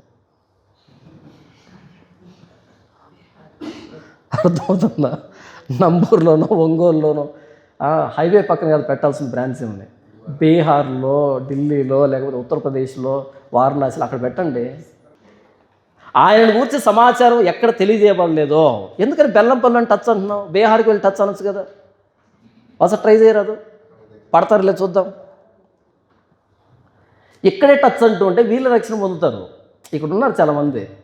ఎక్కడైతే సమాచారం ప్రకటించబడలేదు, ఆ గుజరాత్ కానీ, ఆ బీహార్ కానీ, ఆ పైన నార్త్కు వెళ్తే వాళ్ళకి యేసు ప్రభు గురించి తెలియదు అసలు. అక్కడ వెళ్ళి టచ్ అను, వాళ్ళు వర్రం, ఇక్కడ వచ్చి పడతాడు. అక్కడ నుంచి ఇక్కడ కూడా రాణిస్తారు లేదో తెలియదు మనకి. అక్కడికి వెళ్ళి టచ్ అనాలి, అది బాగుంటుంది. ఎంతసేపు ఇక్కడ టచ్ అన్నవేంటి? పవర్ టచ్, ఆ పవర్ అంతా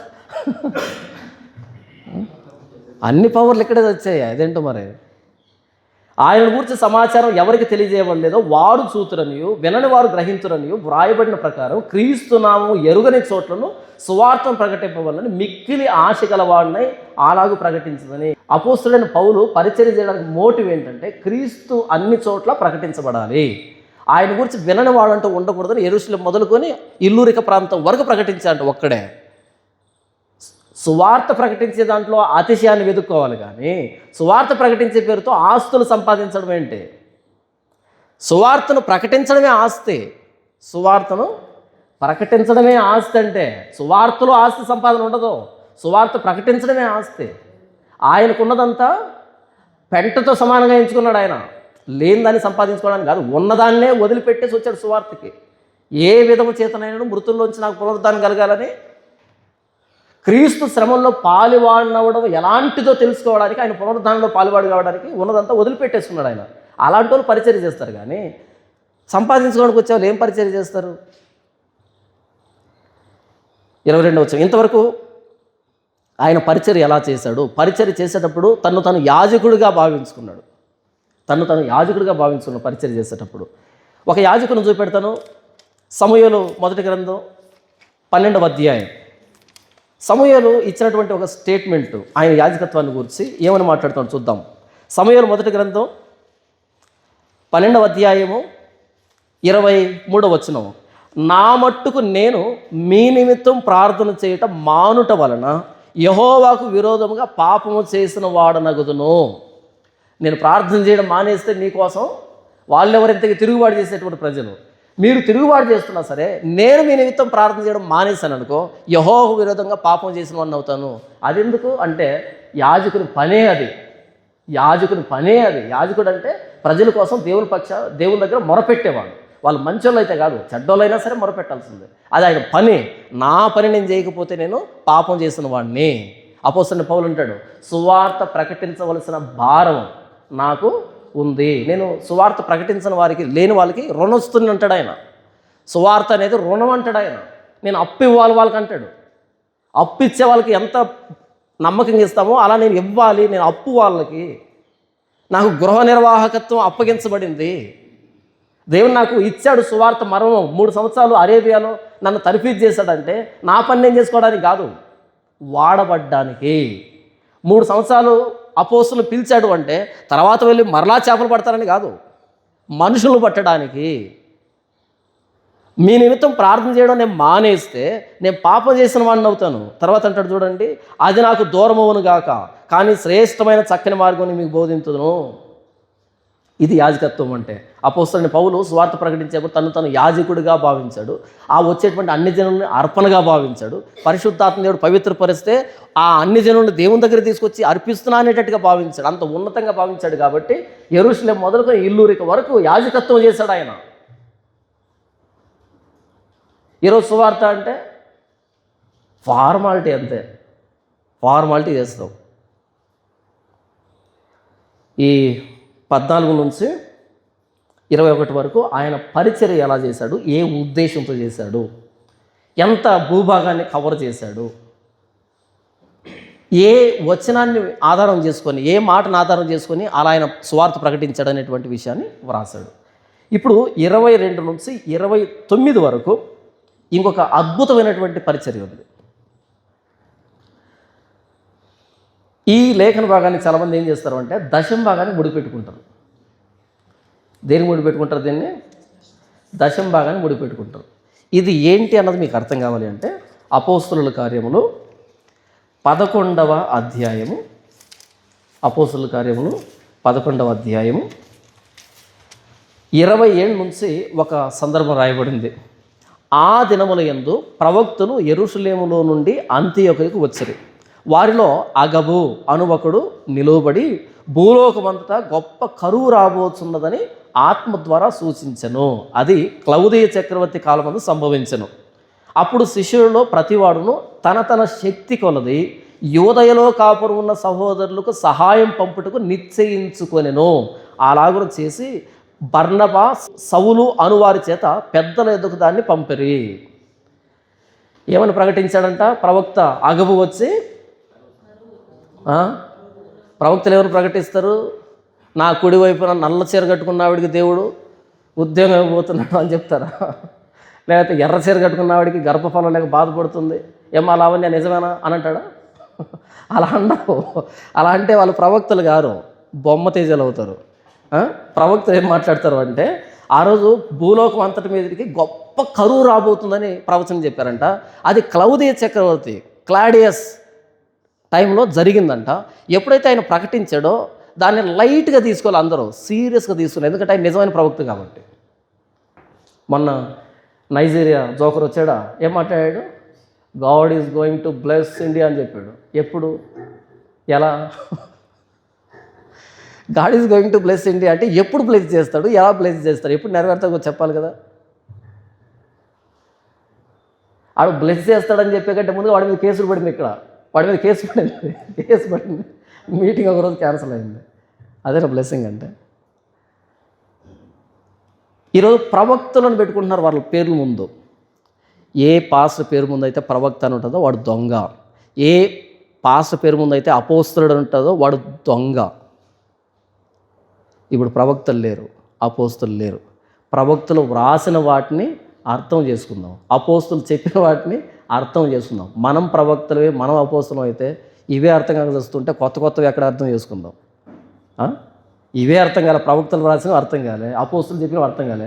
మళ్ళీ కొత్తగా ప్రవక్తలు, కొత్తగా అపోస్తులు వస్తే సిలబస్ వ్యాస్ట్ సిలబస్ అవుతుంది, ప్రిపరేషన్ టైం ఉండదు.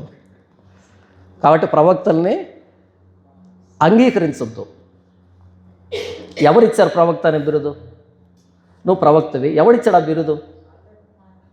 ఎవడో ఏంటండి, మనమే పెట్టుకుంటాం. ఎవడో ఇస్తే పెట్టుకునేంత కరం మనకేంటి, మనమే పెట్టుకుందాం. అపోస్తలుడిని పెట్టుకుని అడిగేవాళ్ళు లేడు, ప్రవక్తను పెట్టుకుని అడిగేవాళ్ళు లేడు. గొర్రెలు అంతే, తల దించుకుంటే ఎత్తవు తల. ప్రవక్త జాన్పాల్ అన్నాం అనుకో, మీరు ఏమైనా ఉలికి పడతారా? ప్రవక్త అయి ఉంటారులే. అపోస్తలుడు జాన్పాల్ అంటే మీరు ఏమైనా ఉలికి పడతారా? ఉలికి పడండి. ఎవరు ఇచ్చారా నీకు ఆ పేరు? ఏం ప్రవచనం చెప్పావు, ఎక్కడ నెరవేరింది చెప్పు. ప్రవచన సారం అయిపోయింది కదా ప్రకటన గ్రంథంతో. ఒకటి కలపొద్దు, ఒకటి తీసేయద్దంటే కొత్తగా ఏమి రాదు అని అర్థం కదరా. ఎప్పుడు ప్రవక్తవయ్యావు, ఎప్పుడు అపోస్తలుడు అయ్యావు చెప్పు అని అడగాలి కదా. అడగరే. అడగనే ఇలాంటి అడుగు తినే వాళ్ళంతా పుట్టుకొచ్చారు. తప్పు ఇదంతా. అగమైన ప్రవక్త వచ్చాడంట, భూలోకమంతటా గొప్ప కరువు రాబోతుందని ఆత్మ ద్వారా సూచించాడంట. అది క్లౌదీ చక్రవర్తి కాలంలో జరిగిందంట. అప్పుడు శిష్యులలో ప్రతివాడు తన శక్తి కొలది యోదయలో కాపురం ఉన్న సహోదరులకు సహాయం పంపుటకు నిశ్చయించుకొనెను. అలాగను చేసి బర్నబా, సౌలు అనువారి చేత పెద్దల ఎద్దుకు దాన్ని పంపిరి. ఎప్పుడైతే ఆయన ప్రకటించాడో, ప్రకటించగానే పెద్ద కరువు రాబోతుందని, అమ్మో అయితే మన తోటి సహోదరులైనటువంటి క్రైస్తవులు యోదయలో ఉన్నారే, వాళ్ళకి పోషణ ఎలా, జీవనోపాధి ఎలా, కరువు వస్తుంది కదా అని తమ శక్తి కొలది చందా వేసుకొని దాన్ని సౌలు బర్నబా చేతికి ఇచ్చి పెద్దల దగ్గర దాన్ని పంపించారు ఆ డబ్బుని. ఇది బ్యాక్గ్రౌండ్. దేనికి? 15వ అధ్యాయం 22 నుంచి 29 వరకు నేపథ్యం ఇది. ఇప్పుడు దీన్ని మనసులో పెట్టుకొని చూడండి. ఇంతవరకు నేను చెప్పిన దశభాగం గురించా? దశభాగానికి వాడతారు దీన్ని, అందుకు చెప్పాను ఇదంతానే. అగవ చెప్పిన దశభాగం ఏమన్నా కాదు, కరువు గురించి. కరువు గురించి చందా వేశారు. చందా అంటే దశభాగం కాదు, కానుక కూడా కాదు. చందా వేరు, కానుక వేరు. ప్రియులారు, ఇప్పుడు మనం చందా పడదామంటారు, చందా కాదు అది, కానుక. ఏం కాంట్రిబ్యూషన్ అంటారు దాన్ని, కానుకని ఆఫరింగ్ అంటారు. ఓకే, వేరే వాళ్ళు కష్టంలో ఉన్నప్పుడు వాళ్ళకి పంపించేదాన్ని చందా వేశారు. ఈరోజు చందా పడదామంటారు, చందా కాదు అది, కానుక. కానుకకి చందాకి తేడా తెలియదు, దశంభాగానికి కానుక తేడా తెలియదు, అన్నీ కలగలిపి. కానుక తీసుకోవడం తప్పు కాదు, కానుక ఇవ్వడం తప్పు కాదు, కానీ దశంభాగం అడగడం తప్పు, దశంభాగం తీసుకోవడం తప్పు. కానుకల రకాలు ఉన్నాయి, అందులో దశంభాగం ఒకటే. దశంభాగం అనేది పాత నిబంధనకు సంబంధించింది. లేదంటే తీసుకుంటావు దశంభాగం, అదేం పాపం చేసిందంటే ప్రతిరోజు చర్చి ఎదుటిగా ఉదయాన్నే ఒక గొర్రెను, సాయంకాలం ఒక గొర్రెను బలివు. దాన్ని నిత్య బలి అంటారు. ప్రతిరోజు ఉదయాన్నే ఉదయం ఒకటి, సాయంకాలం ఒకటి బలి అర్పించాలి. ప్రతిరోజు బలి అర్పించాలి. మళ్ళీ నియామకాలు ఉంటాయి. ప్రతిరోజు ఉదయం ఏం చేస్తావు, చర్చి ఎదురుగా బలి ఇవ్వు, సాయంకాలం కూడా బలి ఇవ్వు. అప్పుడు దశంభాగం ఇవ్వచ్చు ఆ వ్యక్తికి. అలాంటి వాడికి ఇవ్వండి. ఇప్పుడు యాజకులు లేరురా, లేవీయులు లేరురా, ఒక దేవాలయం లేదు. ఇప్పుడు దేవాలయం ఉందా క్రైస్తవులకి? టెంపుల్ కాదు నేను అంటున్నది, కలవరి టెంపుల్ లేకపోతే ఈ టెంపుల్ ఆ టెంపుల్ కాదు నేను అంటున్నది. సొలొమోను దేవాలయం కానీ ప్రత్యక్ష గుడారం కానీ లేవు ఇప్పుడు. మనం ఒక బిల్డింగ్ కట్టుకున్నాం, బిల్డింగ్ పేరు చర్చి కాదు, మనం చర్చ్. చర్చి అయిన మనము నీడ కోసం కట్టుకున్న బిల్డింగ్ అది. ఓకే, దశంభాగం తీసుకుంటామన్నారు అనుకోండి, బలి కూడా ఇవ్వండి. బలి ఇచ్చి తీసుకోమని చెప్తున్నాం. మరలా నేను బలి ఇవ్వకుండా ఎందుకు తీసుకుంటారు? మేము యాజకులమే. యాజకుల లెక్క ఎప్పుడు ప్రవర్తించావు నువ్వు? యాచకుని లెక్క ప్రవర్తిస్తున్నావు. మేము యాజకులు అంటున్నారు, యాజకులు కాదు మీరు, యాచకులు. యాచకులు.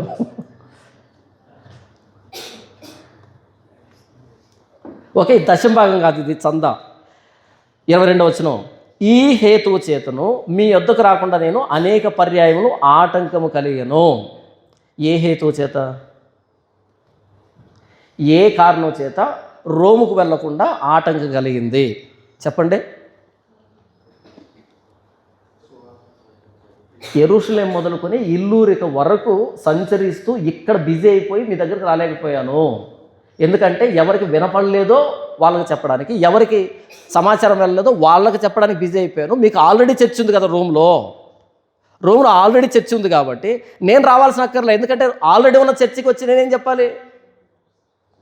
కాబట్టి ఎక్కడైతే చర్చెస్ లేవు, ఎక్కడైతే పరిచర్య లేదో అక్కడ నేను ఫోకస్ చేశాను. కాబట్టి పరిచర్య ఉన్న దగ్గరికి రావడానికి నేను ఇష్టపడలేదు, అందుకు ఆటంకపరచబడ్డాను. ఈరోజు రివర్స్ అయింది కదా. ఎక్కడ ఆల్రెడీ ఎస్టాబ్లిష్డ్ చర్చ్ ఉంటుందో అక్కడికి వెళ్ళి వాక్యం చెప్తాం. చర్చి లేని దగ్గరికి వెళ్ళి చెప్పము. ఎందుకంటే ఇక్కడ ఏమి ఇవ్వరు, వాళ్ళకి తెలియదు పాపం. అక్కడైతే గిఫ్ట్ ఉంటుంది, మర్యాదలు ఉంటాయి, ఏంటంటే ఉంటాయి కదా. ఈ మధ్య శాలువాలు కప్పేటువంటి పరిస్థితి వచ్చింది. శాలువాలు కప్పుతున్నారు, పూలదండలు వేస్తున్నారు. ఆగండి, దానికి చాలా రోజులు ఉంది. పూలదండలు వేసే రోజు చాలా దూరం ఉంది. పూలదండలు వేసే రోజు ఇప్పుడే ఎందుకు, కొంచెం ఆగండి.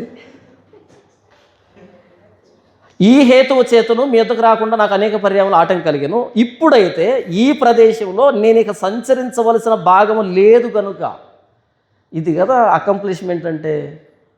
ఇప్పుడైతే ఈ ప్రదేశంలో నేను ఇక సంచరించవలసిన భాగము లేదు కనుక. ఆ స్టేట్మెంట్ విన్నదా? ఏది వదిలిపెట్టకుండా చేశాను, ఏది వదిలిపెట్టకుండా సువార్త చేశాను. ఇక ప్లేస్ లేదు కాబట్టి, వేరే ఆప్షన్ లేదు కాబట్టి వస్తున్నా మీ దగ్గరికి. ఒకవేళ ఇంకా ప్లేస్ ఉంటే రాను. ఇది మినిస్ట్రీ అంటే. క్రీస్తుని గురించి ఎవరికి తెలియదో వాళ్ళకు చెప్పడమే మినిస్ట్రీ అంటే. ఇది పరిచర్య అంటే. ఇక ప్లేస్ లేదు కాబట్టి వస్తున్నా.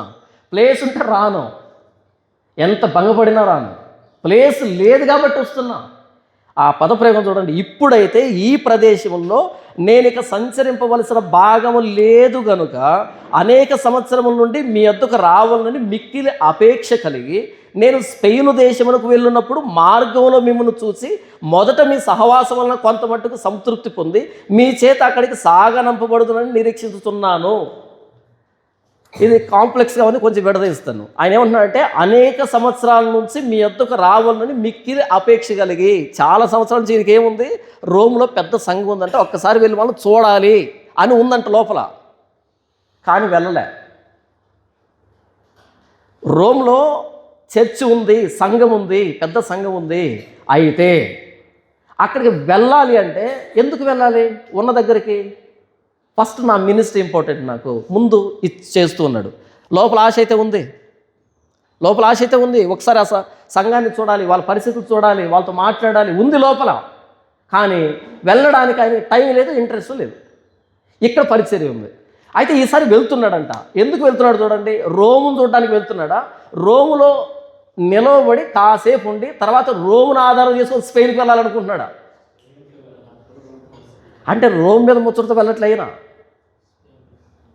స్పెయిన్ మీద ముచ్చటతో వెళ్తున్నాడు. లాంగ్ ట్రిప్ వేస్తే అలసిపోతామని కొంచెం హాల్ట్ అవుతున్నాడు. అక్కడ లాంజ్ లెక్క వాడుకుంటున్నాడు అంతే తప్ప బాగా డెవలప్ అయి ఉన్నారు. ఎన్ని రోజులు ఉంటే అంత కానుకలు వస్తాయి, ఒక్కొక్కరి ఇంటికి వెళ్ళి ప్రార్థన చేస్తే ఒకరు ఇస్తూ ఉంటారు, బాగా సంపాదించుకోవచ్చు అని వెళ్ళట్లయినా స్పెయిన్కి వెళ్ళేదానికి ప్లాన్ చేశాడు. అయితే ఆన్ ది వేలో రోమును తగులుతున్నాడు అంతే. స్పెయిన్ అంటే ఏంటంటే రోమ్కి ఇంకా పైన ఉంటుంది, అంటే భూదిగంతాలకు వెళ్తున్నాడు. లాస్ట్ పార్ట్ టచ్ చేస్తున్నాడు. అక్కడ ఉంటుంది, ఎండింగ్లో ఉంటుంది ఆ స్పెయిన్ అనేది, ఆ ఎడ్జ్లో ఉంటుంది. ఈ యెరూషలేము దగ్గర స్టార్ట్ చేసి భూదిగంతాలకు వెళ్తారని చెప్పాడు కదా. మీరు యోదయలోను సమరయలోను భూదిగంతాల వరకు నాకు సాక్షులే ఉంటారని చెప్పాడే. ఆ లాస్ట్ పార్ట్కి వెళ్తున్నాను, అక్కడ దాకా వెళ్ళాలి నేను స్వార్థ పట్టుకొని. సో అక్కడ దాకా వెళ్ళాలంటే ఇంత లాంగ్ ట్రిప్ కుదరదు కాబట్టి మధ్యలో మీ దగ్గర ఆగుతాను, ఆగి అక్కడికి వెళ్తాను మిమ్మల్ని ఆధారం చేసుకొని. ఇది ఒక క్రైస్తవుల లక్షణం, ఒక సువార్థికుల లక్షణం. స్పెయిన్కి అందించాలి. మరి రోములో ఉన్న వాళ్ళకి తెలీదా పక్కనే స్పెయిన్ ఉంది, దానికి స్వార్థ చెప్పాలని? ఎక్కడి నుంచి వెళ్ళడం ఏంటి? ఆయన ఏమేమి ఎదుగుతున్నాడు అంటే ఏ ప్రాంతంలో చర్చి లేదు, ఏ ప్రాంతంలో మినిస్ట్రీ లేదు, ఏ ప్రాంతంలో సువార్త లేదు అనేది వెతుక్కుంటున్నాడు ఆయన ప్రతిరోజు. ఇప్పుడంటే మనకు వరల్డ్ మ్యాప్ వచ్చింది కాబట్టి వరల్డ్ మ్యాప్లో ఈ ప్రాంతం ఎక్కడుంది, ఆ ప్రాంతం ఎక్కడ ఉంటుంది. అప్పుడు ఎలా తెలుసు ఆయన స్పెయిన్? ఎంత దూరం అది? ఫ్లైట్లు ఉన్నాయా? వెళ్తే భూమి మీద నడుచుకుంటూ వెళ్ళాలి, చాలా లాంగ్ అవుతుంది. లేకపోతే సముద్రం మీద వెళ్ళాలి, చాలా కష్టంతో కూడుకున్న పని. ఏంటి అంత దూరం పోవాల్సిన అవసరం ఏంటి? అక్కడ దశంభాగాలు ఇచ్చే వాళ్ళు ఎక్కువ మంది ఉన్నారా? అక్కడ దశంభాగాలు ఇచ్చే వాళ్ళు ఎక్కువ మంది ఉన్నారా? ఎందుకు వెళ్తున్నాడు? క్రీస్తు సువార్త ప్రకటించడమే నా జీతం. నేను స్పెయిన్ దేశస్తులకి రుణం వస్తుంది, మరి నా రుణాన్ని ఇవ్వాలి కదా. అప్పు ఇవ్వాలా వద్దా? అప్పు తీర్చడానికి వెళ్తున్నాడు. ఇప్పుడు మన వాళ్ళు కువైట్లో బ్రాంచ్ స్టార్ట్ చేస్తారు. ఎందుకని? దినారుకు విలువ ఎక్కువ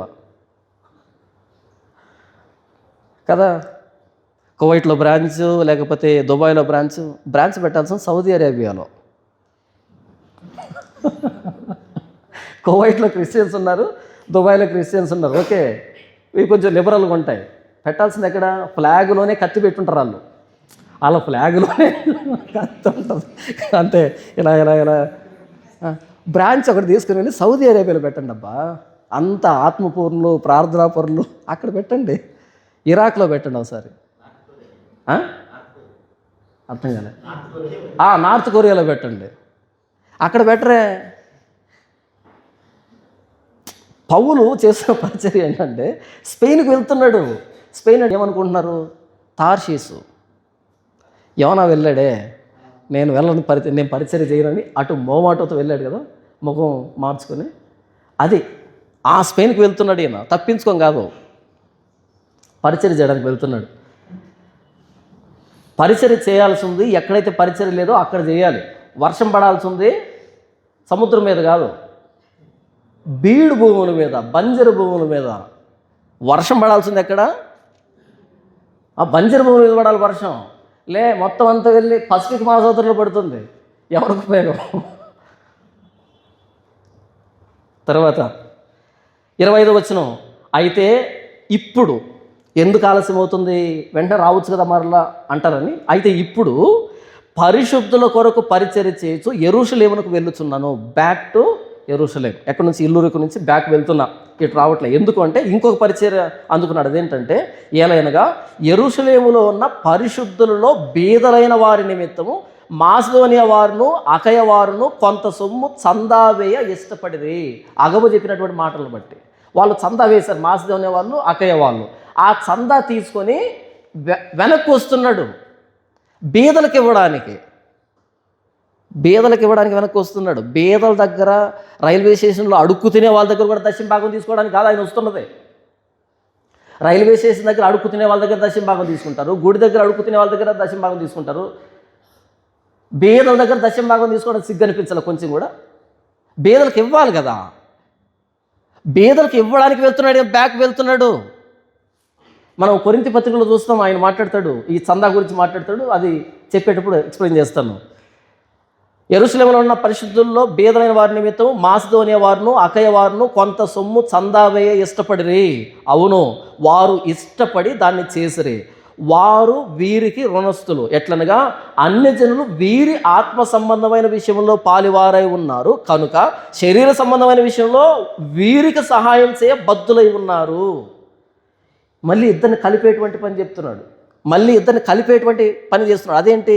వాళ్ళు ఎందుకు చందా వేయడానికి ఇష్టపడ్డారు అంటే వీళ్ళు పొందుతున్న రక్షణ అన్నది యూదుల్లో నుంచి వచ్చింది కాబట్టి, వీళ్ళు ఆత్మ సంబంధమైన ఆ బెనిఫిట్ పొందారు కాబట్టి శరీర సంబంధమైనటువంటి విషయంలో వీళ్ళకి రుణస్థులు. అంటే ఒకరొకరు కలిసి ఉండాలి, ఒకరొకరు సపోర్ట్ చేసుకోవాలని మరలా కలిపేటువంటి ప్రయత్నం చేస్తున్నాడు. ఇందులో కూడా 28వ వచనం, ఈ పనిని ముగించి ఈ ఫలమును వారికి అప్పగించి, అక్కడేమనుంది? అప్పగించిన దగ్గర ముద్ర వేసి, అంటే నేను అక్కడ రిపోర్ట్ చేసి నాకు ఎంత వచ్చిందో యాజ్ ఇట్ ఈజ్ తీసుకుని వెళ్ళి అక్కడ ముద్ర వేసి ఇచ్చి. ప్రతి ఆదివారం చర్చిలో కానుకలు ఎంత వస్తాయి వేసి మీకు ఏమన్నా తెలుసా? తెలీదు. ప్రతి ఆదివారం ఇప్పుడు 1000 మంది వెళ్తారు చర్చికి, 1000 మంది కానుకేస్తారు. ఎంత వచ్చిందో మీకేమైనా తెలుసా? తెలియదు. 1000 మంది వేస్తే ఎంత రావచ్చు జస్ట్ ఇమాజిన్ చేయండి. 1000 మంది 100 రూపాయలు వేశారు అనుకుందాం. జస్ట్ పేదవాళ్ళు 100 మంది వేశారు, 1,00,000 వచ్చేస్తుందా ఏంటి 100 వేస్తేనే? లేకపోతే 550 మంది 5,000 వేసి 50 మంది 1000 రూపాయలు వేశారు అనుకో, ఎంత వస్తుంది? 50,000. ఇది 1000 క్యాలిక్యులేషను. 1,00,000 మంది ఒక ఆదివారం ఎంత వేస్తారు? 1,00,000 మంది ఎంత వేస్తారు? 1,00,000 మంది ఒక్కొక్కరు 10 రూపాయలు వేశారు అనుకో, ఎంత అవుతుంది? 10 రూపాయలే, 10 లక్షలు అవుతుంది. 100 వేస్తే 100, ఆఫ్టర్ ఆల్ 100 కోటి అవుతుందా? రైట్. ఒకవేళ అడపదడప అక్కడ 5,000 10,000 అలా పడితే అప్పుడు ఈయన వేదిక దగ్గరికి వచ్చి ఈ దీన సేవకుడు అన్నాడు అనుకో, ఎంతకు మించిన కామెడీ ఉంటుందా? ఇంత డబ్బు పడే వ్యక్తి దీన సేవకుడు అవుతాడా? ధనవంతుడైన సేవకుడు అవుతాడా? కానీ మనం దాన్ని నమ్ముతాం, అవును దీన సేవకుడే అని. ఇంక బాగుపడదు క్రైస్తవం, ఇంతే, దీని బతికింతే. ఎవడు ఏం చెప్పినా దీన సేవకుడు ఎలా అవుతాడు? దీనత్వం అంటే ఇప్పుడు ఆయనే దీనుడైతే మనం ఎవరమే? మనకు డిక్షనరీలో పదం కూడా దొరకదేమో, ఇవి ఉంటే కదా అలాంటి పదం. ఆయనే దీనుడైతే మనం ఎవరం ఎంతకి? ఏమో సూక్ష్మజీవులమేమో నాకు తెలిసి. ఎందుకు చెప్పినంటే వారికి అప్పగించిన దగ్గర ముద్ర వేసి వాళ్ళు ఎంత ఇచ్చారో యాజ్ ఇట్ ఈజ్ అంతే పట్టుకొచ్చాను. ఈరోజు చర్చిలో ఎంత వస్తుందో అంత పరిచర్యకు వాడబడుతుందా? మరి దేనికోసం వాడబడుతుంది? మన ఇంటికి సీఎం వచ్చినప్పుడు తేనీటి బిందుకు 2 కోట్లు గిఫ్ట్. మన ఇంటికి సీఎం వస్తే ఎందుకు వస్తాడు సీఎం మన ఇంటికి? మన ఇంట్లో ఆడిటింగ్ జరగకుండా ఉండాలంటే ముందు ఆయనతో సహవాసం ఏర్పాటు చేసుకోవాలి కదా. ఆడిటింగ్ జరిగినప్పుడు రోడ్డు మీదకి రాకుండా ఉండాలంటే ఆయన పిలవాలి. ఆయన వచ్చినప్పుడు ఏం చేయాలి? టీ ఇస్తే సరిపోతుందా? టీ తాగేదానికి ఎంతో రావాలన్నా. కాబట్టి టీ ఇచ్చి వెనకాల ఏమి ఇవ్వాలి? గిఫ్ట్ ఇవ్వాలి. ఎంత ఇవ్వాలి? సింపుల్గా 2 కోట్లు ఇచ్చి గిఫ్ట్. అది ఎవడి గిఫ్ట్? ఎవడికి ఇస్తున్నావు? ప్లాట్ఫామ్ దగ్గర అడుక్కునే వాళ్ళ దగ్గర దశం భాగం తీసుకొని ఈయన ₹1,00,00,000 ఇవ్వడం, 2 కోట్లు ఇవ్వడం ఏంటి? ఇక పార్టీ ఫండ్ ఉంటుంది వేరే, మళ్ళీ లోపల వెళ్ళేది వేరే, డిఫరెంట్. అదంతా క్యాలిక్యులేషన్. ఎక్కడికి వెళ్తుంది? ముద్ర వేస్తున్నావా? ఎంత వచ్చింది, ఎంత పోయింది, ఎవరికైనా తెలుసు? ఎవరికి తెలియదు, వేసి వచ్చేస్తారు అంతే. రాజుగారి పెళ్ళికి అందరు నీళ్లు పోసినట్టుగా అంతే వేసి వస్తూ ఉంటాం అంతే. ఆయన దీన సేవకుడు. దీనత్వానికి మనం కరిగిపోయి డబ్బులు ఇస్తూ ఉంటాం. మనం ధనవంతులమే కదా, మన ధనవంతులమే, ఆయన దీన సేవకుడు. మారదు ఈ క్రైస్తవం అంతే. 28వ వచనం, ఈ పనిని ముగించి ఈ ఫలము వారికి అప్పగించి నేను మీ పట్టణం మీదుగా స్పెయిన్కు ప్రయాణం చేతును. అంటే ఈయనే సంపాదించుకోలే, ఈయన మోటివేట్ చేసింది వీళ్ళకి ఇవ్వడానికి, ఆయన అకౌంట్లో వేసుకోవడానికి కాదు. ఈయన ప్రతి ప్రాంతానికి వెళ్ళి యెరూషలేము కష్టాల్లో ఉందని చెప్పింది, మోటివేట్ చేసింది వీళ్ళకి తెచ్చి ఇవ్వడానికి తప్ప ఈయన అకౌంట్లో వేసుకోవడానికి కాదు. ఈయనకు అకౌంట్ నెంబర్ లేదు. ఇది మినిస్ట్రీ అంటే. 29వ వచనం, నేను మీ యొద్దకు వచ్చినప్పుడు క్రీస్తు యొక్క ఆశీర్వాద సంపూర్ణముతో వత్తునని ఎరుగుదును. నేను మీ దగ్గరికి వచ్చాను అంటే క్రీస్తు మిమ్మల్ని ఆశీర్వదించాడు అనే ఫీలింగ్ మీకు క్రియేట్ అవుతుంది. అలా వస్తాను నేను మీకు వచ్చాను అంటే మీ దగ్గరికి ఏదో ఆతిథ్యం తీసుకోవడానికో, మీ దగ్గర సుఖపడ్డానికో, సంపాదించుకోవడానికి వచ్చినట్టు ఉండదు. నేను వచ్చాను అక్కడికి అంటే నేను వెళ్ళిపోయిన తర్వాత క్రీస్తు మమ్మల్ని 3 రోజులు బ్లెస్ చేశాడు, దీవించాడు, సంపూర్ణంగా బ్లెస్ చేశాడు అనే ఫీలింగ్ క్రియేట్ అవుతుంది మీకు. అలా వస్తాను తప్ప మీకు భారంగా ఉండడానికి రాను. అన్ని జనులకే ఇలా స్వార్థ చెప్పినాడు. ఇక ఆల్రెడీ చర్చ్ ఎస్టాబ్లిష్ అయింది, అక్కడికి వెళ్తే ఏం చెప్పుంటాడు? ఎలా బోధించుంటాడు? ఎలా విశదీకరించుంటాడు క్రీస్తుని? క్రీస్తే మమ్మల్ని బ్లెస్ చేశాడు అనేటట్టు ఉండాలి. అందుకు వెళ్ళాలి చర్చిని దర్శించడానికి. వాళ్ళు ఏదో పెడతారు తిందామని కాదు. ఈ కోస్తా ప్రాంతాలకు వెళ్ళినప్పుడు ముందే అడుగుతారు వాళ్ళు, అన్న పలానా రోజు మీటింగ్కి వస్తారా అని అడిగానే ముందు అడుగుతారు, అన్న ఏమనుకోకపోతే ఒక మాట చెప్పండి అంటే మీరు ఏం తింటారన్నా అని అడుగుతారు. ఆ 3 రోజులకి లిస్ట్ చెప్పాలి. నేను అడుగుతాను, ఎందుకు ఈ మాట అడుగుతాను, తినేదాని గురించి ఎందుకు మాట్లాడుతున్నారంటే అంతకంటే ముందు పోయిన వాళ్ళంతా ఇదే చెప్తారంట, ముందే చెప్తారంట. ఉదయాన్నే ఇది తింటాను, సాయంకాలం ఇది తింటాను, మధ్యాహ్నం ఇది తింటాను, స్నాక్స్ ఇది తింటాను. వాళ్ళు చెప్తారంట జీడిపప్పు ఎలా వేగాలో కూడా చెప్తారంట. గోల్డ్ కలర్ రావట జీడిపప్పు. అంత ఇష్టం ఉంటే ఇంటి దగ్గర వండించుకోవచ్చు కదా, ఇంటి దగ్గర పెట్టరు వీడికి, ఇంటి దగ్గర పెట్టరు వీడికి. అందుకని ఈ కోరికలన్నీ అక్కడ తీర్చుకుంటూ ఉంటాడు. ఇంటి దగ్గర వీడు చేసే తమాషాలని తెలుసు వీళ్ళకి, నీకు ఇదే ఎక్కువలే అంటారు వాళ్ళు. వీడి తమాషాలు తెలియదు వాళ్ళకే కాబట్టి అక్కడ బిల్డప్ ఇస్తూ ఉంటాడు. నేను తిన్నాను, అది తిన్నాను, రాత్రికి భోజనం చేయడంట, డ్రై ఫ్రూట్స్ తింటాడంట, అది కూడా గోల్డ్ కలర్ రావాలంట. మనం ఒక ప్రాంతానికి వెళ్ళామంటే క్రీస్తు బ్లెస్ చేశాడు మనల్ని, యేసు ప్రభువే దీవించినట్టుంది అనే ఫీలింగ్ వాళ్ళకి క్రియేట్ కావాలి.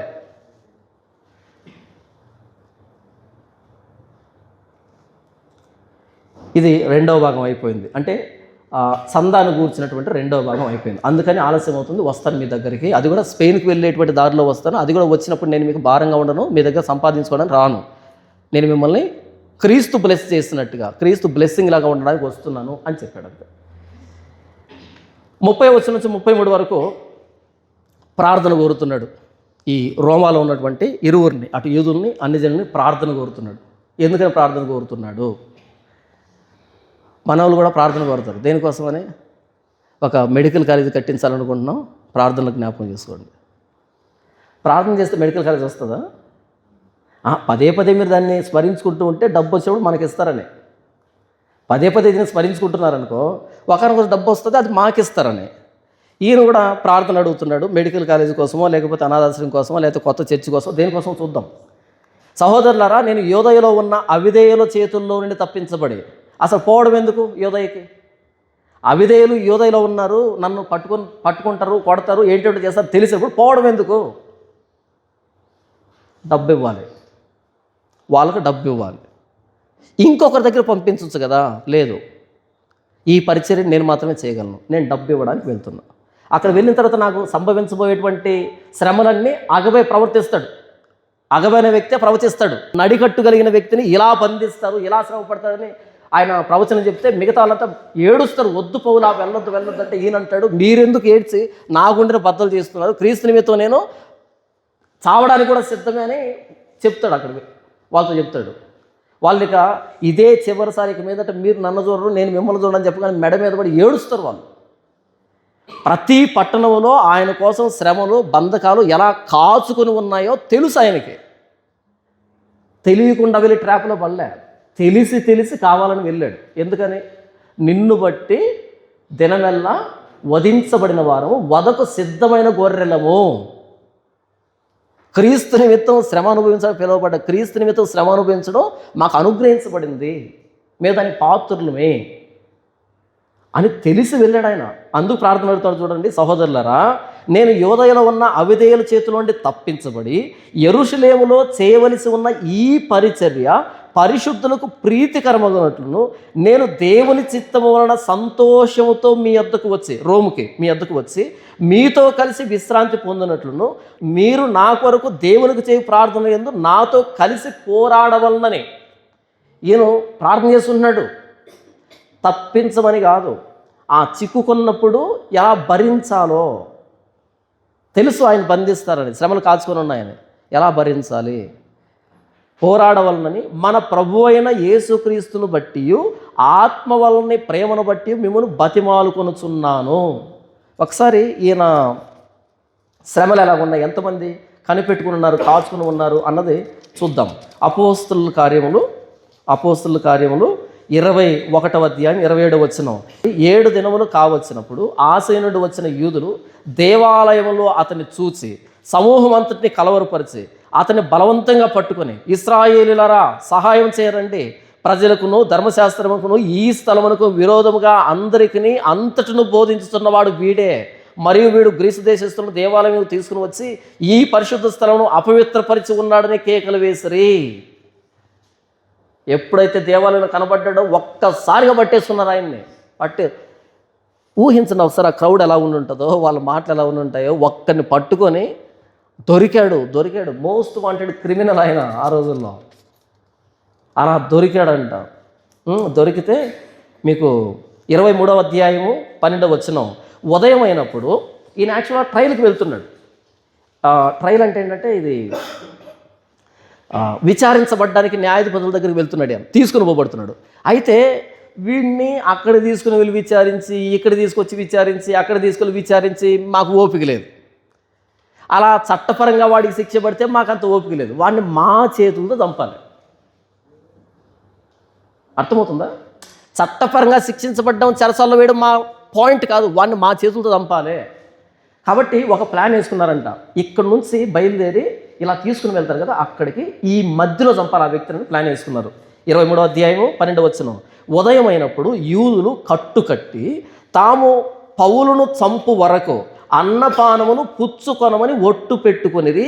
ఈ కుట్రలో చేరిన వారు 40 మంది కంటే ఎక్కువ.